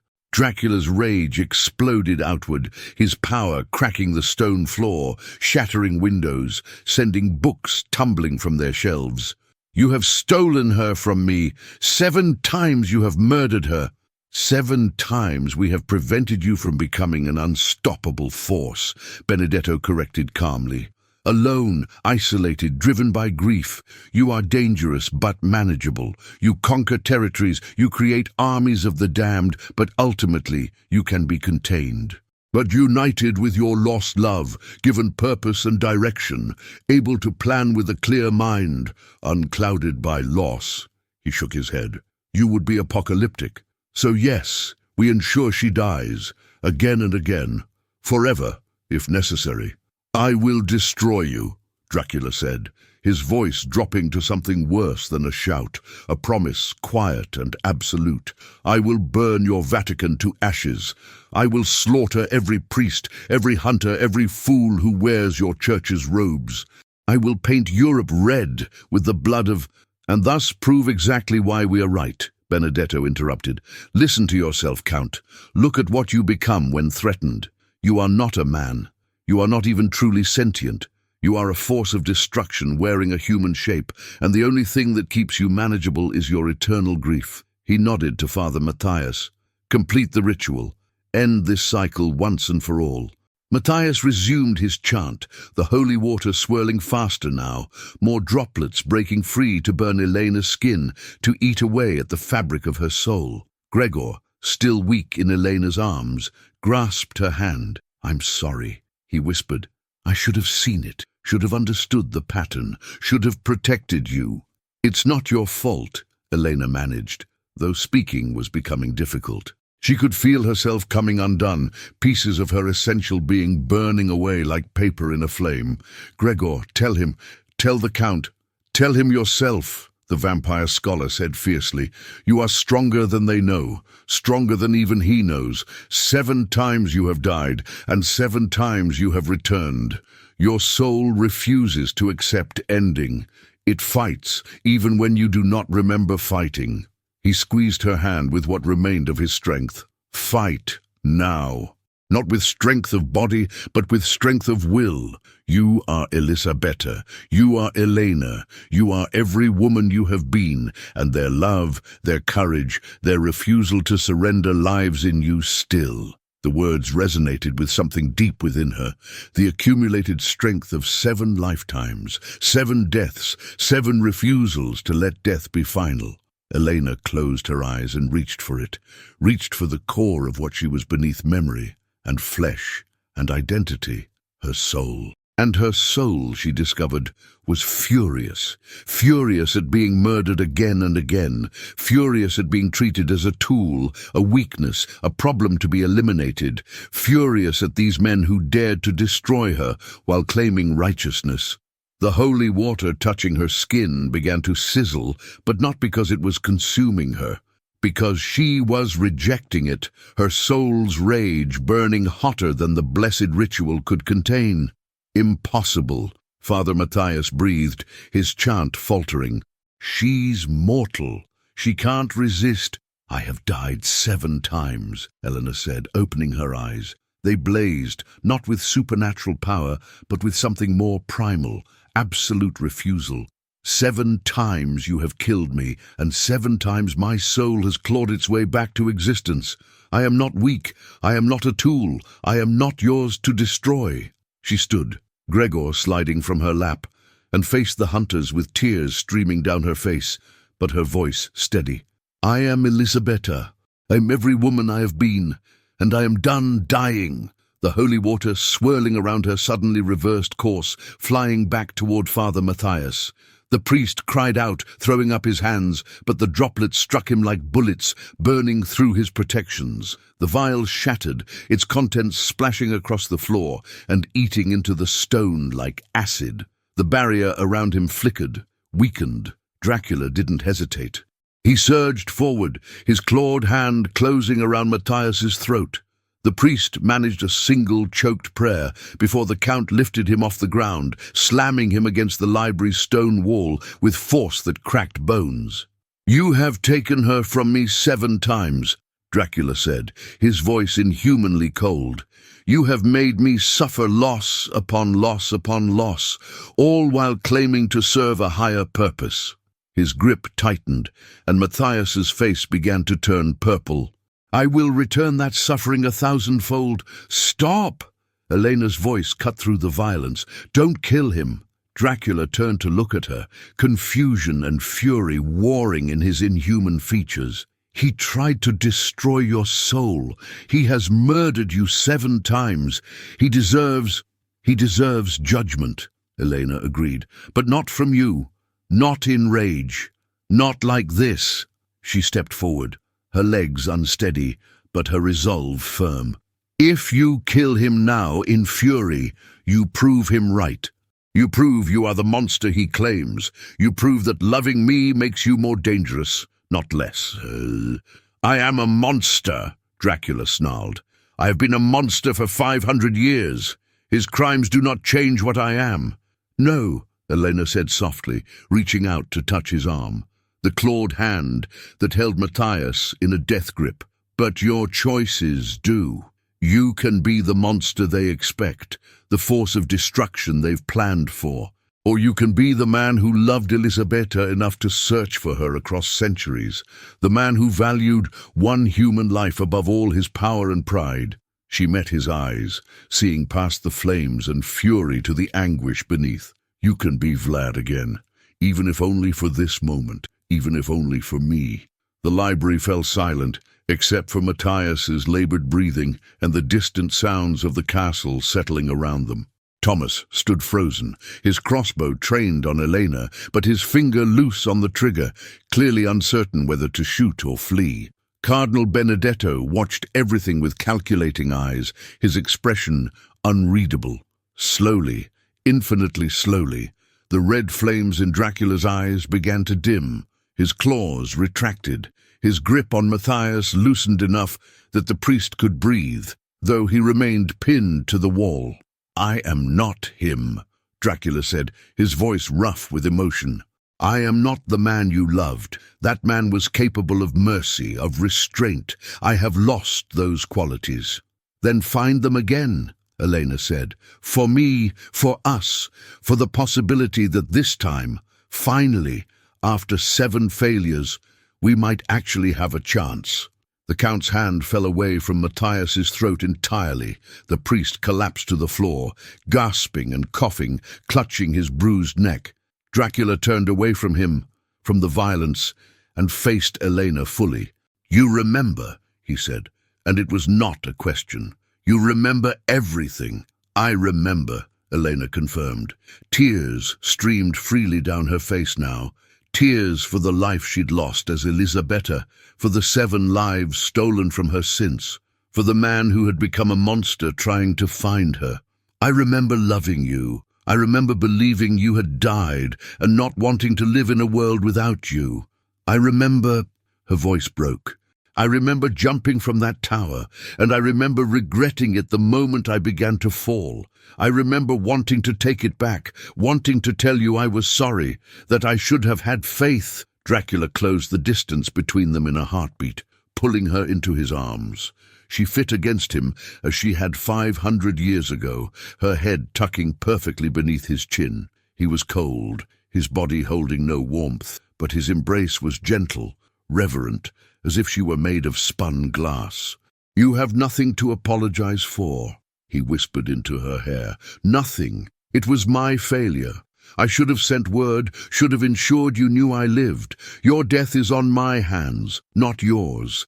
Elena pulled back enough to look up at him, to see the face of the monster animated by the soul of the man she had loved. "Then we are both guilty, we are both victims, and we are both still here somehow, despite everything." She glanced toward the hunters, toward the threat they still represented. "What do we do now?" Dracula's expression hardened as he turned to face Father Matthias, who had climbed shakily to his feet, and Cardinal Benedetto, who watched the entire scene with disturbing calm. "Now," the Count said, "we negotiate." "We do not negotiate with the damned," Benedetto replied coldly. "Then you will die." Dracula's voice carried absolute certainty.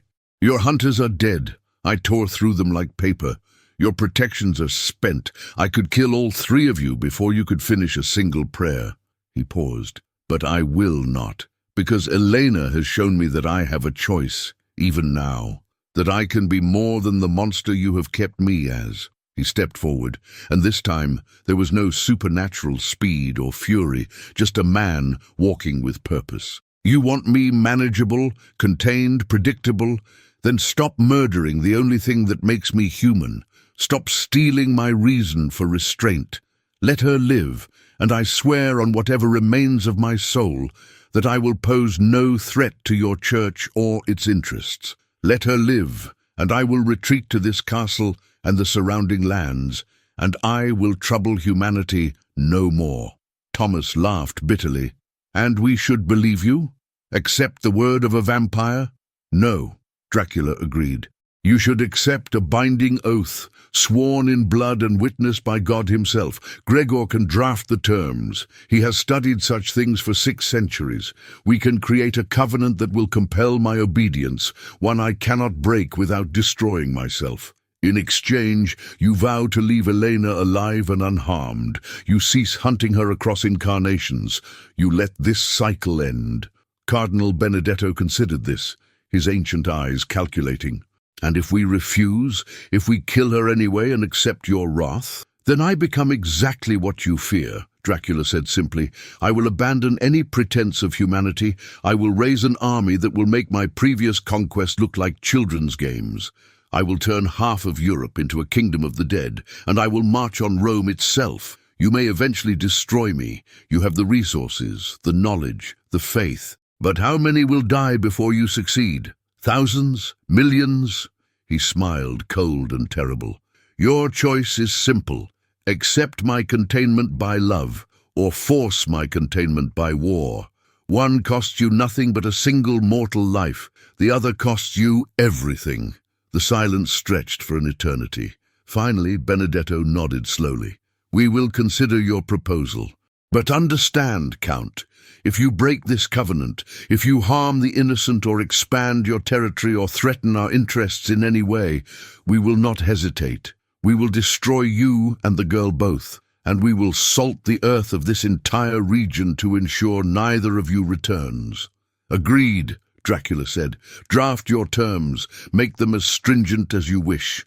I will sign in blood, and I will abide by them.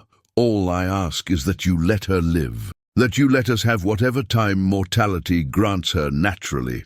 Eleanor watched this negotiation with a strange mix of emotions. She had been fought over like a prize, her life bartered like currency, but she also understood the necessity.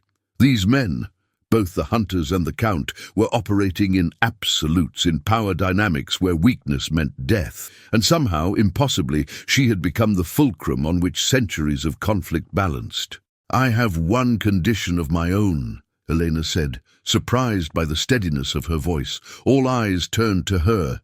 "If I'm to be the anchor that keeps Count Dracula manageable, if my life is to be the price of peace between your church and his darkness, then I want protection for the other mortals in this castle, Ilona and any others who serve here. They are to be left unharmed. They are innocent. Whatever covenant you create, it protects them as well." "Agreed," Dracula said immediately. Benedetto hesitated, then nodded. "Agreed. The servants are of no consequence to our mission. They may live in peace, so long as they aid no evil." Elena turned to where Gregor still lay against the bookshelf, weak but alive. "And him. Gregor is to be included in this truce. He has shown me only kindness and wisdom. He deserves better than to be hunted for the crime of serving his creator."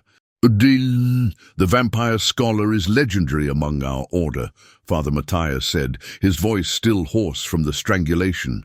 "He has committed no massacres, killed no innocents that our records show. His only crime is loyalty to the Count." He glanced at Benedetto. "I would agree to spare him." "As would I," the Cardinal said. "Very well.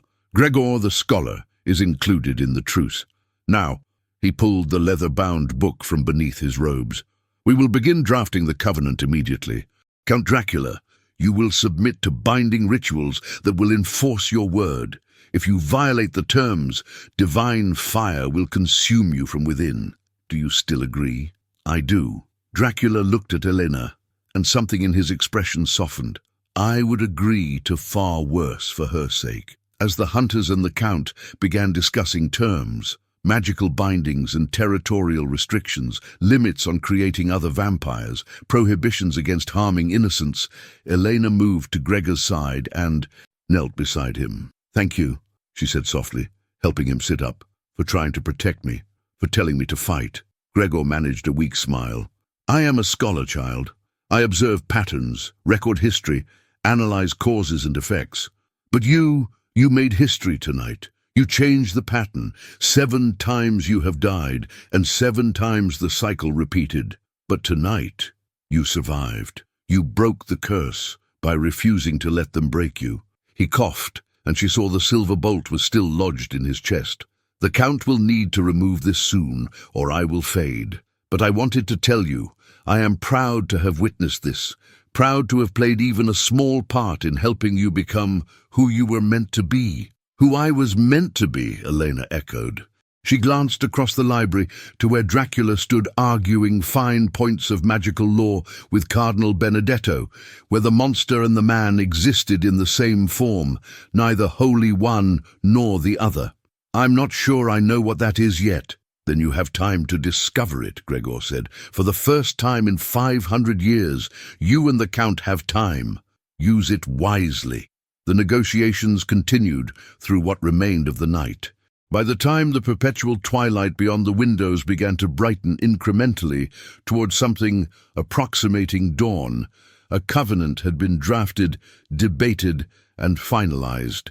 Count Dracula would be bound to his castle and the immediate surrounding lands, approximately 50 square miles of Carpathian wilderness where no villages existed. He could not expand this territory. He could not create new vampires without explicit permission from the Church. He could not harm mortals except in direct self-defense. He would submit to inspection once per century by Church representatives to ensure compliance. In exchange, the Church would cease all assassination attempts on Elena. They would allow her to live out her natural mortal life unharmed.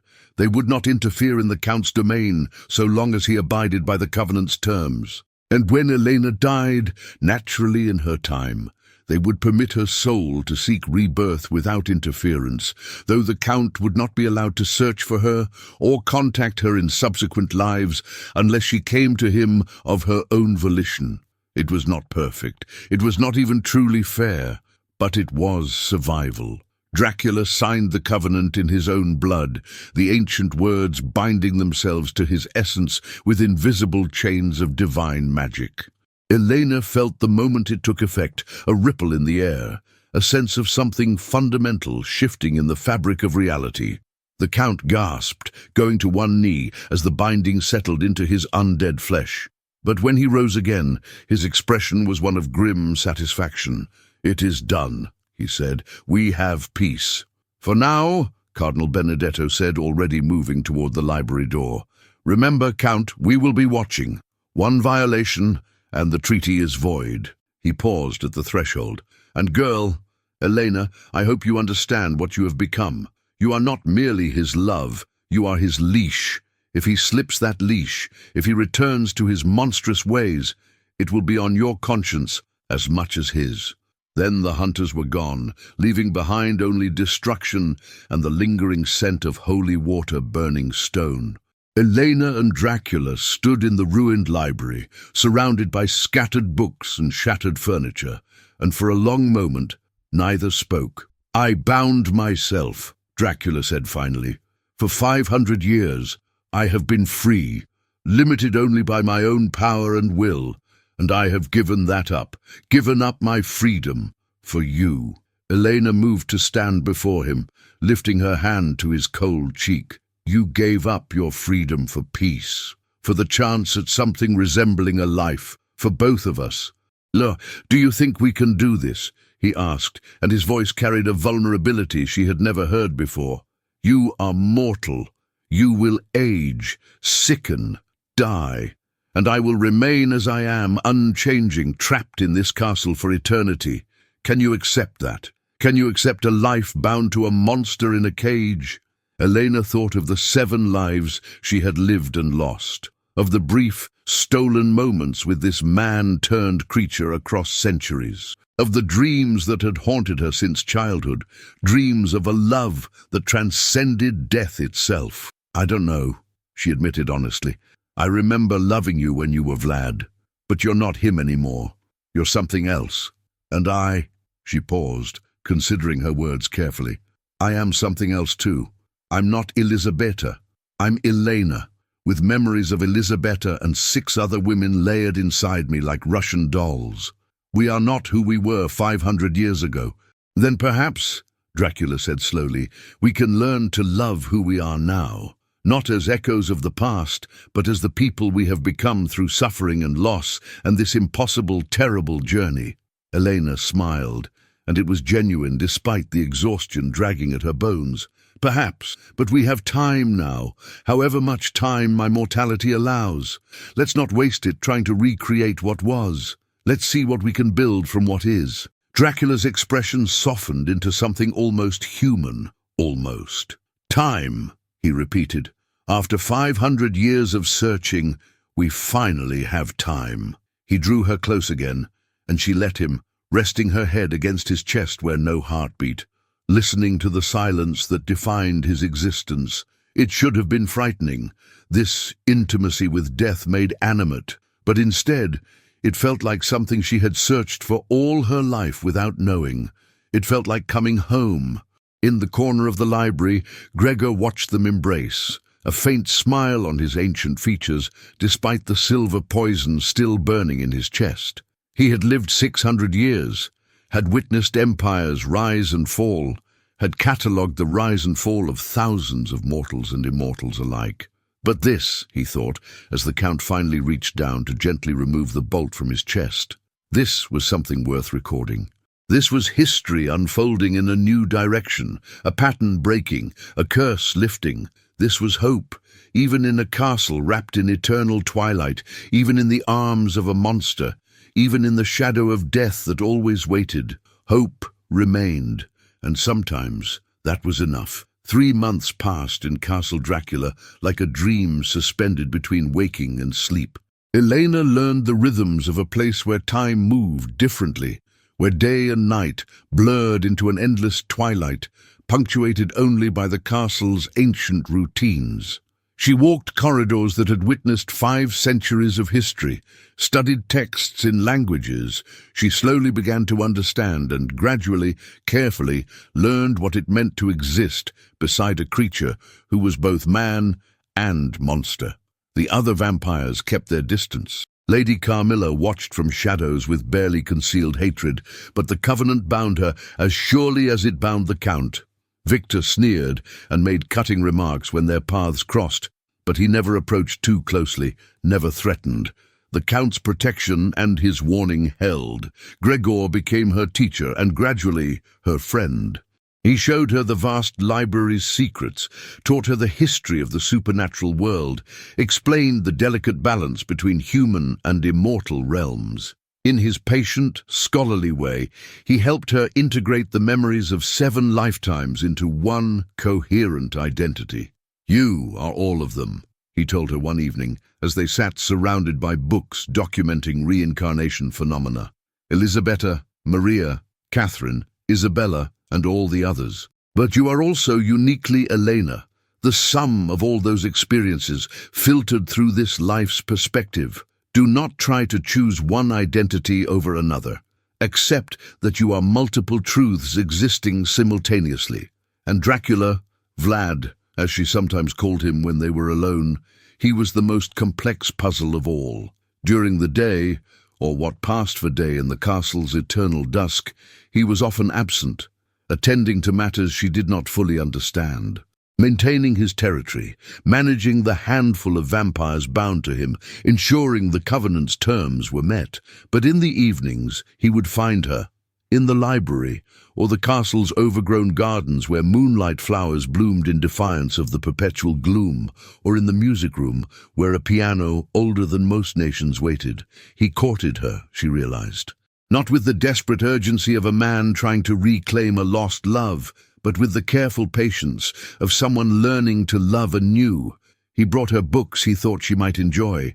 He told her stories of the world beyond the castle, of places he had seen and events he had witnessed. He played the piano, haunting melodies from forgotten centuries, and his ancient hands moved across the keys with a grace that made her heart ache. And sometimes, when the weight of his monstrous nature seemed particularly heavy, he would simply sit with her in silence, seeking nothing but her presence, as if she were an anchor, keeping him from drifting into the darkness that always threatened to consume him. "Tell me what you're thinking," she asked him one night, as they sat in the gardens beneath a moon that never moved across the sky. Dracula was quiet for a long moment, his dark eyes fixed on the twisted statuary that populated the garden. Angels with broken wings, saints with faces worn away by centuries of wind. "I am thinking," he said finally, "that I do not deserve this. Any of this. Your presence, your patience, the possibility of redemption, however slight." Elena reached for his hand, cold, always cold, but no longer frightening to her, and interlaced her fingers with his. "Redemption isn't something you earn. It's something you choose, every day, with every action. And if I have done things that place me beyond redemption, if I have committed acts so terrible that no amount of choosing differently can balance the scales." She considered this carefully. In her months here, Gregor had been honest about the Count's history, the villages destroyed, the innocents slaughtered, the creative cruelties inflicted on those who opposed him. She knew what he had done, the rivers of blood on his hands. "I can't absolve you," Elena said. "I'm not a priest, and even if I were, I don't think forgiveness works that way. You did terrible things. You became a monster. Those truths don't change." She squeezed his hand. "But you're choosing differently now. You're bound by that covenant, yes, but you're also choosing every single day not to harm the innocents in your domain. You're choosing to honor your word. You're choosing to be more than the sum of your worst acts. That may not erase the past, but it creates a different future." Dracula turned to look at her, and the anguish in his expression was profound. "What if the future is not enough? What if I am fundamentally irredeemable?" "Then we'll figure that out together," Elena said. "But I don't think you are. I think if you were truly beyond redemption, you wouldn't be asking these questions. You wouldn't care." He leaned forward, pressing his forehead against hers, a gesture of intimacy and trust that had become familiar over these months. "I do not know how to do this," he admitted. "How to be what you need. I have been a monster for so long. I barely remember what it was to be human." "Then don't try to be human," Eleanor suggested. "Be whatever you are now, vampire, monster, ancient creature of darkness, but be the best version of that you can manage. Be a monster who chooses restraint. Be a predator who protects rather than destroys. Be Dracula, but be the Dracula who loved someone enough to search for her across 5 centuries." A sound that might have been a laugh, rusty and unpracticed, escaped him. "You make it sound simple. It's not simple at all.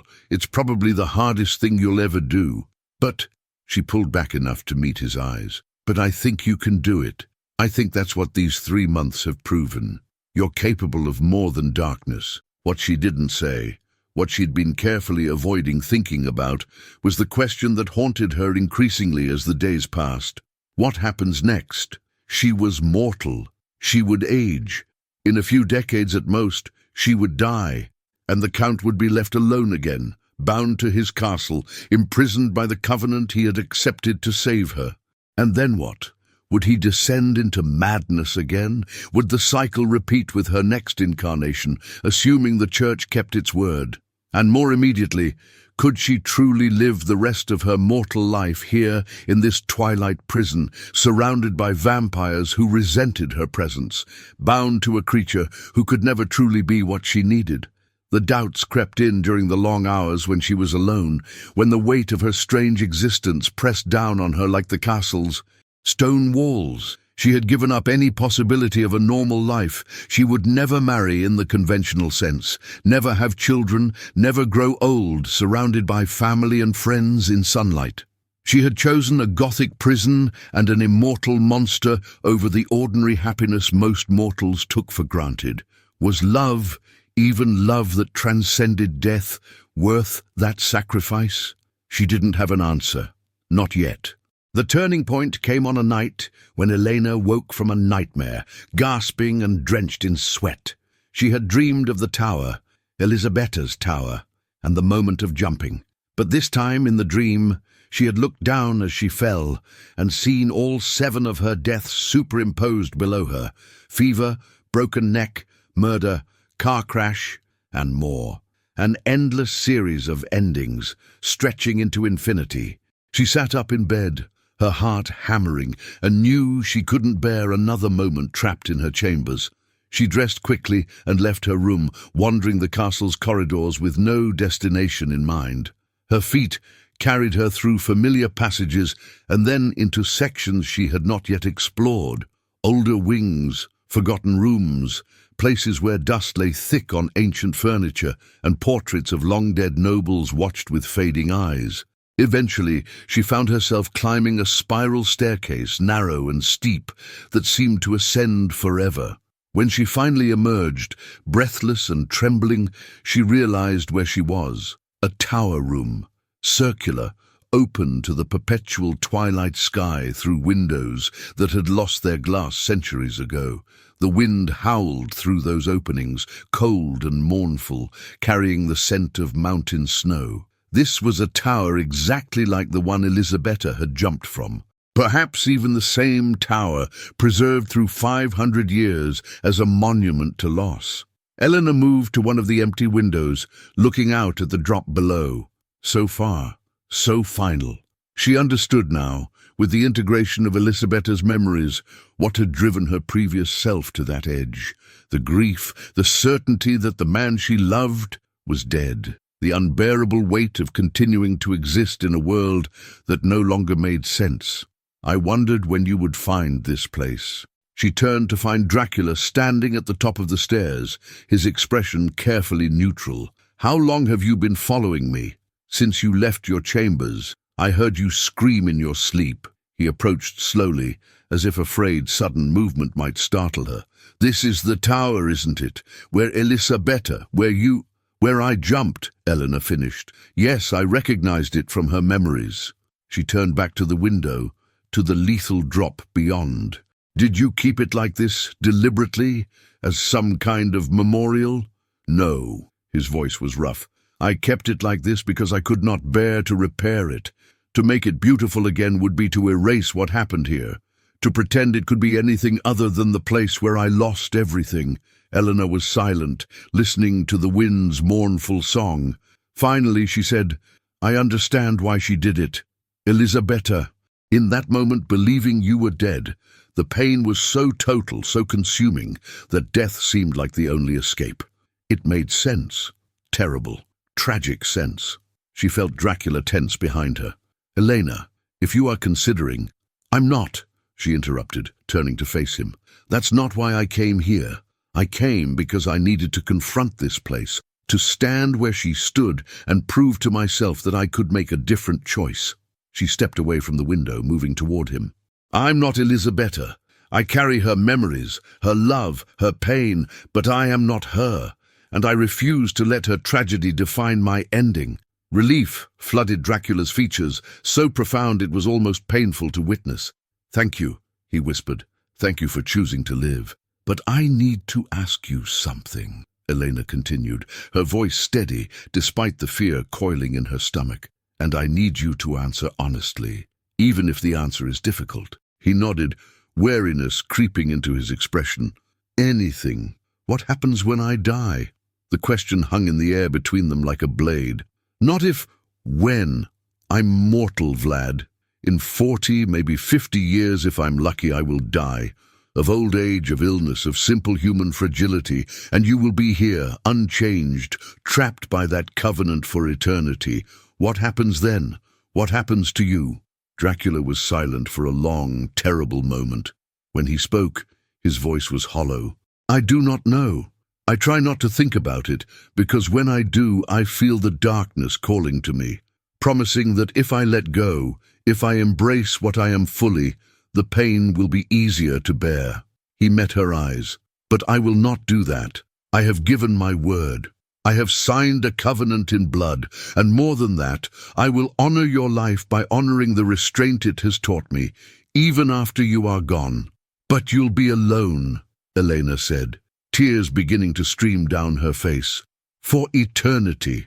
Trapped here with only your grief and your memories, that's not redemption, that's hell. Perhaps that is what I deserve. He reached out, brushing away her tears with cold fingers. 500 years of searching for you. 50 years with you, if fate is kind. And then eternity to remember what it felt like to be almost human again. It is not the ending I would choose, but it is infinitely better than never finding you at all. Elena's resolve cracked. She had been strong for 3 months, had learned to navigate this impossible situation with courage and grace. But standing in this tower, confronting the inevitable ending that awaited them, she could no longer maintain that strength. She collapsed against him, sobbing, and he held her with a tenderness that belied his monstrous nature. "I'm sorry," she gasped. "I'm sorry I can't be immortal for you. I'm sorry I can't stay forever. I'm sorry." "No." His voice was fierce. "Do not apologize for being human. Do not apologize for your mortality. It is not a flaw. It is what makes every moment with you precious. Immortality is a curse, Elena. You experience eternity, yes, but nothing matters because there is always more time. But you have only these brief decades. Every day with you is finite, irreplaceable, and that makes it sacred." He pulled back enough to cup her face in his hands, forcing her to meet his eyes. "I would rather have 50 mortal years with you than an eternity with someone who lives forever but loves nothing. Do you understand? Your mortality is not something to apologize for. It is the reason I can still remember what love feels like." Eleanor searched his face, seeing the truth in his ancient eyes. He meant it. Every word. Her limited time was not a flaw to him, it was a gift. "But there could be another way," she said slowly, the thought forming even as she spoke it. "You could turn me, make me like you. We would have eternity together instead of just decades." Dracula's expression shuttered immediately. "No. Why not? You have the power." "No," he repeated more forcefully. "I will not do that to you. I will not curse you with this existence. It wouldn't be a curse if we were together. It would be." He stepped back, pain and certainty warring in his features. "Elena, I have lived 600 years as a vampire. I've watched empires crumble, seen countless mortals live and die, witnessed horrors that would shatter mortal minds. And I can tell you with absolute certainty, immortality is not a gift, it is damnation. You would watch everyone you ever knew age and die. You would be unable to walk in sunlight, unable to eat the food you love, unable to feel warmth or grow or change. You would be frozen, unchanging, while the world moves on without you. And worst of all," his voice dropped to a whisper, "worst of all, you would gradually lose your humanity. It happens to all of us. The longer you exist, the less you feel, the less you care. You become what I am, a hollow thing wearing a human shape, going through the motions of existence without truly living." "But you still care," Elena argued. "You still love me." "Because you are mortal," he said. "Because your life has meaning that mine lost centuries ago. If you became immortal, if you stayed with me forever, eventually, inevitably, we would both become empty. We would exist together but feel nothing. Love would fade into habit, habit into indifference, indifference into the same cold darkness I have known for 600 years. He reached for her hands, gripping them tightly. "I will not do that to you. I will not destroy what makes you precious by making you immortal." Elena wanted to argue, to insist that their love could survive eternity, but looking at his face, at the absolute conviction there, the knowledge born from centuries of experience, she knew he was right. He had seen what immortality did to souls. He knew its cost better than she ever could. "Then what do we do?" she asked, exhausted. "How do we make peace with an ending we can see coming? Dracula pulled her close again, and this time she felt him trembling, this ancient, powerful creature, trembling because he was facing a loss he could not prevent or control. "We do what all mortals do," he said softly. "We treasure the time we have. We make each day matter. We love each other fiercely and completely for as long as your life allows. And when the ending comes," his voice broke, "when the ending comes, I will be with you. I will hold your hand. I will tell you I love you. And I will let you go with grace, because that is what you deserve." They stood together in that tower, the place of Elisabeta's death, and made a different choice. Not to fight mortality, not to rage against the inevitable, but to accept it, to embrace the time they had, and to make that time meaningful. "I love you," Eleanor said, the words feeling both ancient and new. I don't know if it's Elisabeta's love surviving through centuries, or if it's new love growing from who we are now. Maybe it's both, but I love you, Vlad. Monster and man, darkness and whatever light remains, all of it. And I love you, he replied. I loved Elisabeta. I love Eleanor. I love every incarnation you have been and whatever you might become. I love you with everything I have, even though what I have is broken and dark and insufficient. It's enough, Eleanor whispered. It's more than enough. They left the tower together, descending the spiral stairs hand in hand, leaving behind the ghost of Elisabeta's tragedy and carrying forward the hope of Elena's choice. The months that followed were different, lighter somehow, despite the shadow of mortality that hung over them. They stopped trying to recapture what Vlad and Elisabeta had been, and instead built something new, a relationship between a mortal woman who carried centuries of memories and an immortal creature trying to remember his humanity. Elena learned to ride the vampire horses that lived in the castle stables, nightmare creatures with eyes like embers and hooves that struck sparks from stone. Dracula taught her himself, his patience infinite, his instructions careful. They rode through the mountain passes at twilight, the cold wind whipping Elena's hair, and for brief moments she felt truly free. She convinced him to tell her stories, not of battles and conquests, but of the small moments. The time he saw his first printing press and realized the world was changing forever. The night he heard Beethoven perform and wept for the beauty of it. The winter he spent in a remote monastery, pretending to be mortal, just to remember what it felt like to be among humans who didn't fear him. And slowly, gradually, the other inhabitants of the castle began to change their perception of her. Lady Carmilla remained hostile, but even her hatred seemed to lose its sharp edge. One evening, Eleanor found her in the music room, playing a piece of haunting beauty on a violin older than most countries. "That's beautiful," Eleanor said softly. Carmilla's bow stopped mid-stroke. She turned, her lovely face expressionless. "It is a requiem," she said, "for everything I lost when I became what I am." Eleanor approached carefully, as one might approach a dangerous animal. "What did you lose?" "Everything." Carmilla's voice was hollow. "I chose immortality, chose it willingly, seeking power and eternal beauty. And I got what I wanted. I have not aged in 300 years, but I lost the ability to feel sunlight on my skin, lost the taste of food, lost the warmth of human connection, lost the possibility of change, of growth, of becoming anything other than what I am." She looked at Eleanor with something that might have been envy.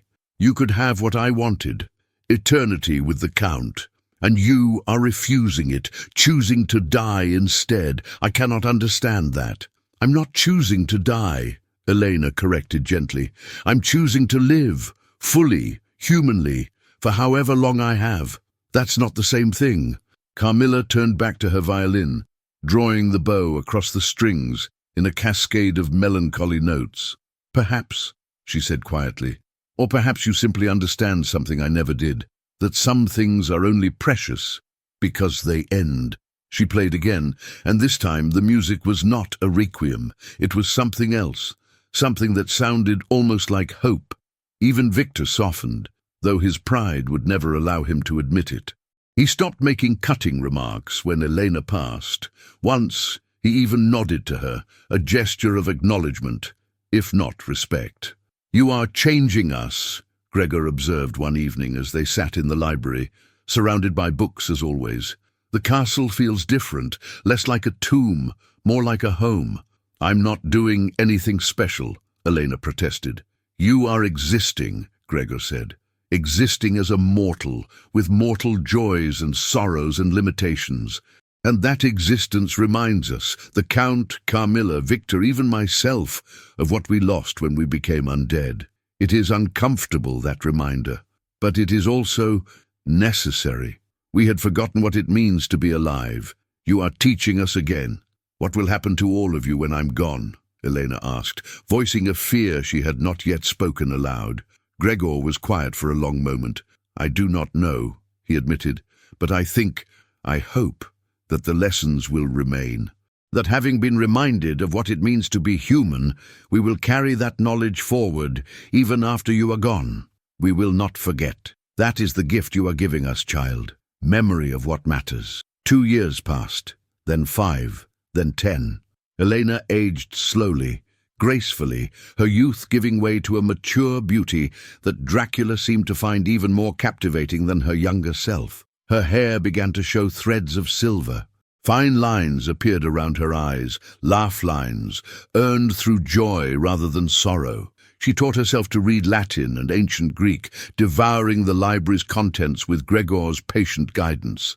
She learned the castle's secrets, hidden passages, forgotten rooms, the ancient mechanisms that controlled its many mysteries. She befriended Ilona, learning to bake bread in the kitchen ovens, learning the old woman's stories of life in the castle. And she loved Dracula, fiercely, completely, without reservation. Their relationship deepened in ways that transcended the physical or romantic.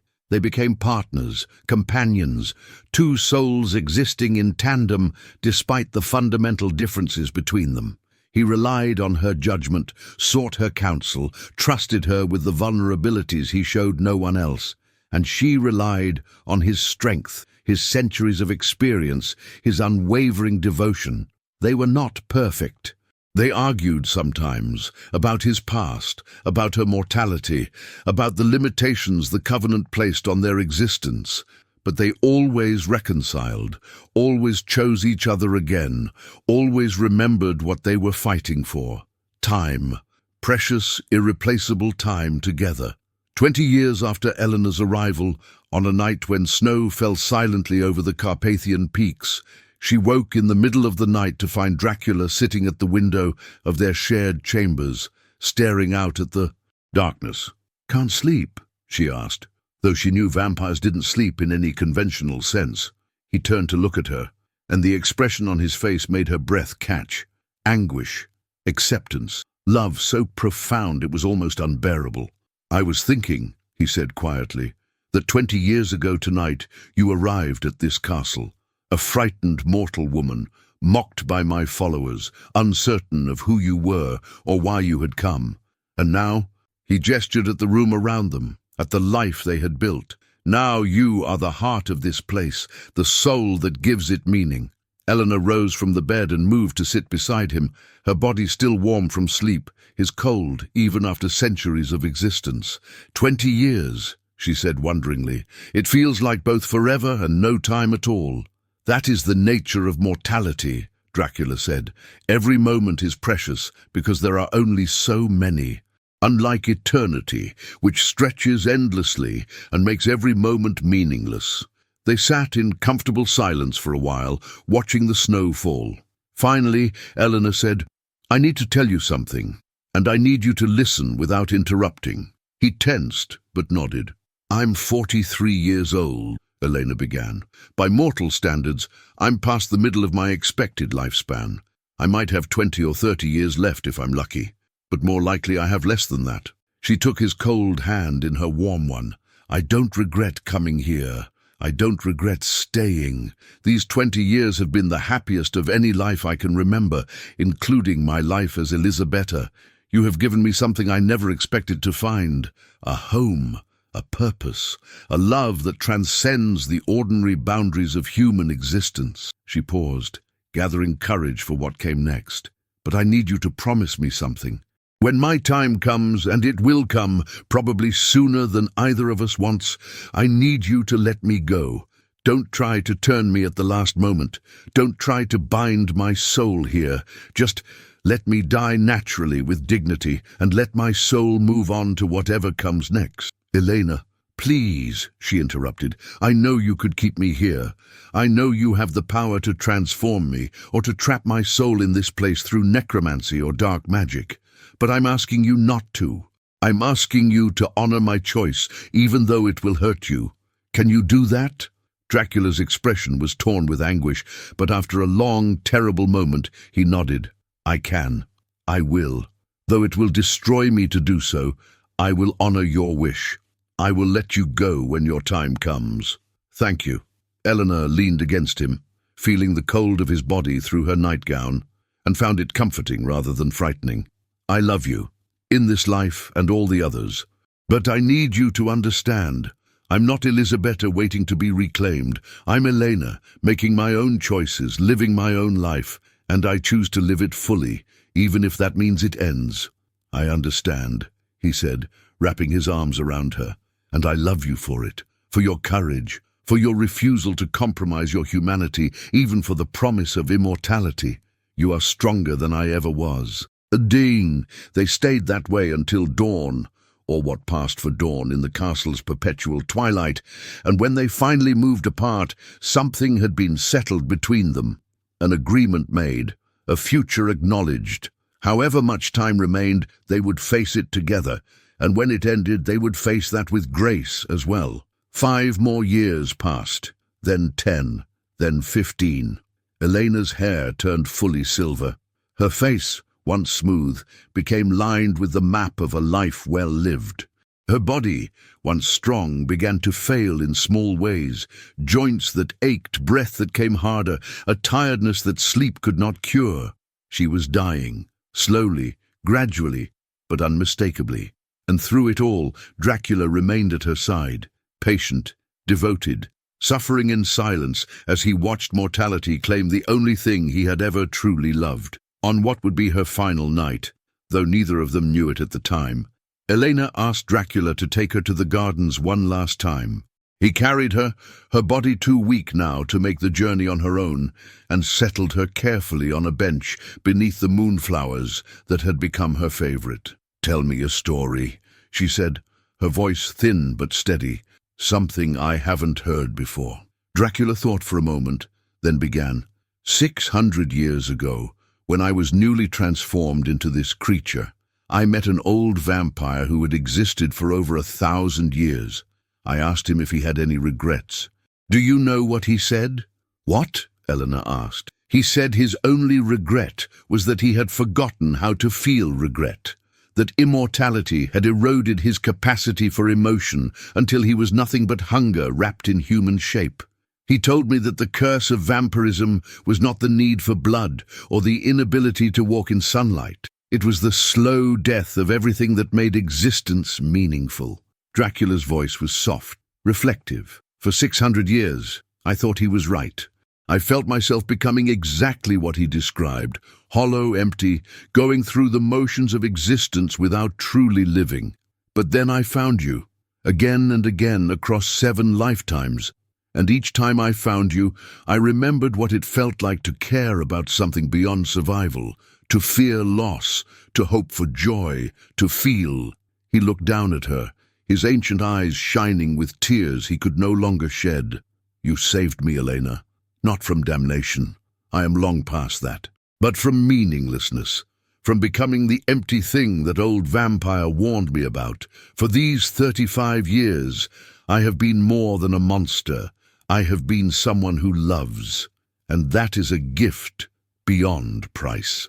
Elena smiled, though the expression cost her. Then I'm glad I stayed, glad I chose this, even knowing how it ends. How does it end? Dracula asked, though he knew the answer. With love, Eleanor said simply, with you holding my hand. With the knowledge that what we had mattered, that it was real, that it was worth every moment of joy and sorrow and everything in between. She reached up with a trembling hand and touched his face. Promise me you'll remember that after I'm gone. Promise me you won't let the darkness take you, that you'll honor what we had by continuing to be more than a monster." "I promise," Dracula whispered, "though I do not know how I will keep that promise without you." "You'll find a way," Elena said. "You're stronger than you think, and you're not alone. Gregor is here, Ilona, even Carmilla and Victor in their way. You have people who care about you, even if they show it strangely. Lean on them. Let them help you through what comes next." Her eyes began to close, exhaustion claiming her. "I'm so tired, Vlad, so tired." "Then sleep," he said, his voice breaking. "I will stay with you. I will not leave." "I know," Elena murmured. "You never leave. That's what I love about you. Your constancy, your devotion, your love." Her breathing slowed, steadied, and then, as gently as a candle flickering out, it stopped. Elena was gone. Dracula sat in the garden holding her body, and for the first time in 600 years, he wept. Not with blood tears, he was beyond even that, but with a grief so profound it shook the foundations of the castle. The moonflowers around them withered and died, unable to bear the weight of his anguish. The wind itself seemed to howl in mourning. He had lost her 8 times now, 8 times across 600 years, and this time, unlike all the others, he knew she would not return. She had asked him not to trap her soul, had made him promise to let her move on to whatever came next, and he would honor that promise, though it destroyed him. Gregor found him there at dawn, still holding Elena's body, still lost in grief. The vampire scholar approached carefully, his ancient face lined with sorrow. "My lord," he said gently, "it is time. We must let her go." "I cannot," Dracula said, his voice hollow. "I cannot do this again." "You can," Gregor said firmly. "Because she asked you to, because you promised, because honoring her wishes is the final gift you can give her." Slowly, infinitely slowly, Dracula laid Elena's body on the bench. He arranged her carefully, hands folded, hair smoothed, an expression of peace on her aged face. She looked, he thought distantly, like she was simply sleeping. "We will bury her in the garden," Gregor said, "where the moonflowers grow." She loved this place. "It seems fitting." Dracula nodded, unable to speak. The funeral was small. Just the castle's inhabitants. Dracula, Gregor, Carmilla, Victor, and Ilona, who wept openly as they laid Elena to rest beneath the moonflowers. No priest spoke words over her grave. No priest would come here, not even for this. Instead, Gregor recited poetry in ancient Greek, verses about souls finding peace and love transcending death. They marked her grave with a simple stone, carved with words Dracula had chosen, "Elena beloved." Across all lifetimes she chose to live, fully and bravely. Her light illuminated even the deepest darkness. May she rest in the peace she earned when it was done, when the last shovel of earth had been placed and the final words spoken. The others withdrew, leaving Dracula alone with the grave. He stood there for hours, or perhaps days. Time had lost meaning again. Finally, as the eternal twilight deepened toward something approximating night, he spoke. "I will keep my promise," he said to the grave, to the woman who could no longer hear him. "I will not trap your soul. I will not search for your next incarnation, though every instinct screams at me to do so. I will let you go, let you find whatever peace awaits beyond this world." He knelt beside the grave, pressing his hand against the earth. "But know this. I will remember every moment, every laugh, every argument, every time you showed me that I could be more than a monster. I will carry you with me, not as a ghost or a memory that haunts, but as a reminder of what it means to be human, even for a creature like me." A soft sound made him turn. Gregor stood at a respectful distance, a book in his hands. "I thought you might want this," the vampire scholar said, approaching. Elena was writing in it during her final years. Her thoughts, her experiences, her love letters to you, essentially, meant to be read after she was gone. Dracula took the book with trembling hands. The leather cover was worn, well-loved. Inside, Elena's handwriting, growing more shaky as the years progressed, filled page after page. He opened to a random entry dated 2 years before her death. Today I watched Vlad in the library, studying a text on medieval philosophy with the same intensity he once brought to military strategy. He doesn't know I was watching. He was so absorbed, so focused, so beautifully alive in his own undead way.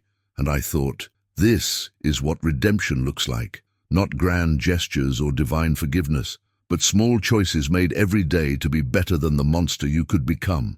I will die soon. I can feel it in my bones, in the way my body fails me more each day. And I am not afraid. I have lived more fully in these decades with him than most people live in entire lifetimes.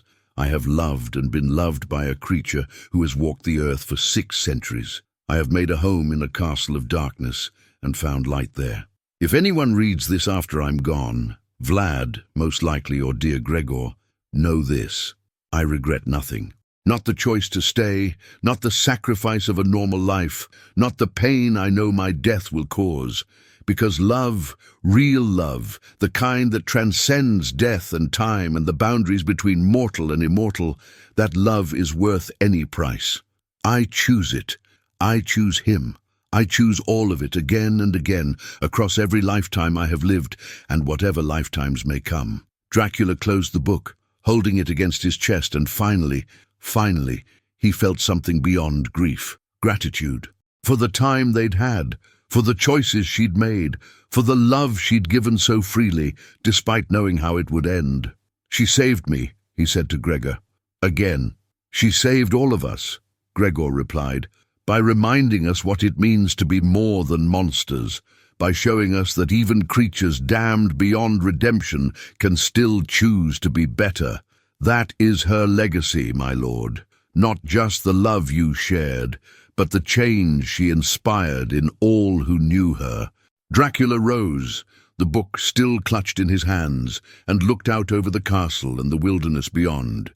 He was bound here by covenant, trapped until the end of time itself. But Elena had shown him that prison could be borne with grace, that limitations could be accepted, that even eternal damnation could be endured if you had something to remember, something to hold on to. I will not become a monster again, he declared, the words a vow as binding as the covenant signed in blood. I will honor her by being what she believed I could be, a creature of darkness, yes, but one who chooses restraint, who chooses meaning over meaninglessness, who chooses to remember love rather than descend into empty hunger. He turned to Gregor, his expression resolute. Help me be worthy of what she gave me. Help me keep this promise. Gregor inclined his head, a gesture of respect and commitment. For as long as I exist, my lord, I will help you. We all will. Elena may be gone, but her influence remains. We will honor her by continuing the work she began, making this castle something more than a monument to darkness, making it a home. And so it was.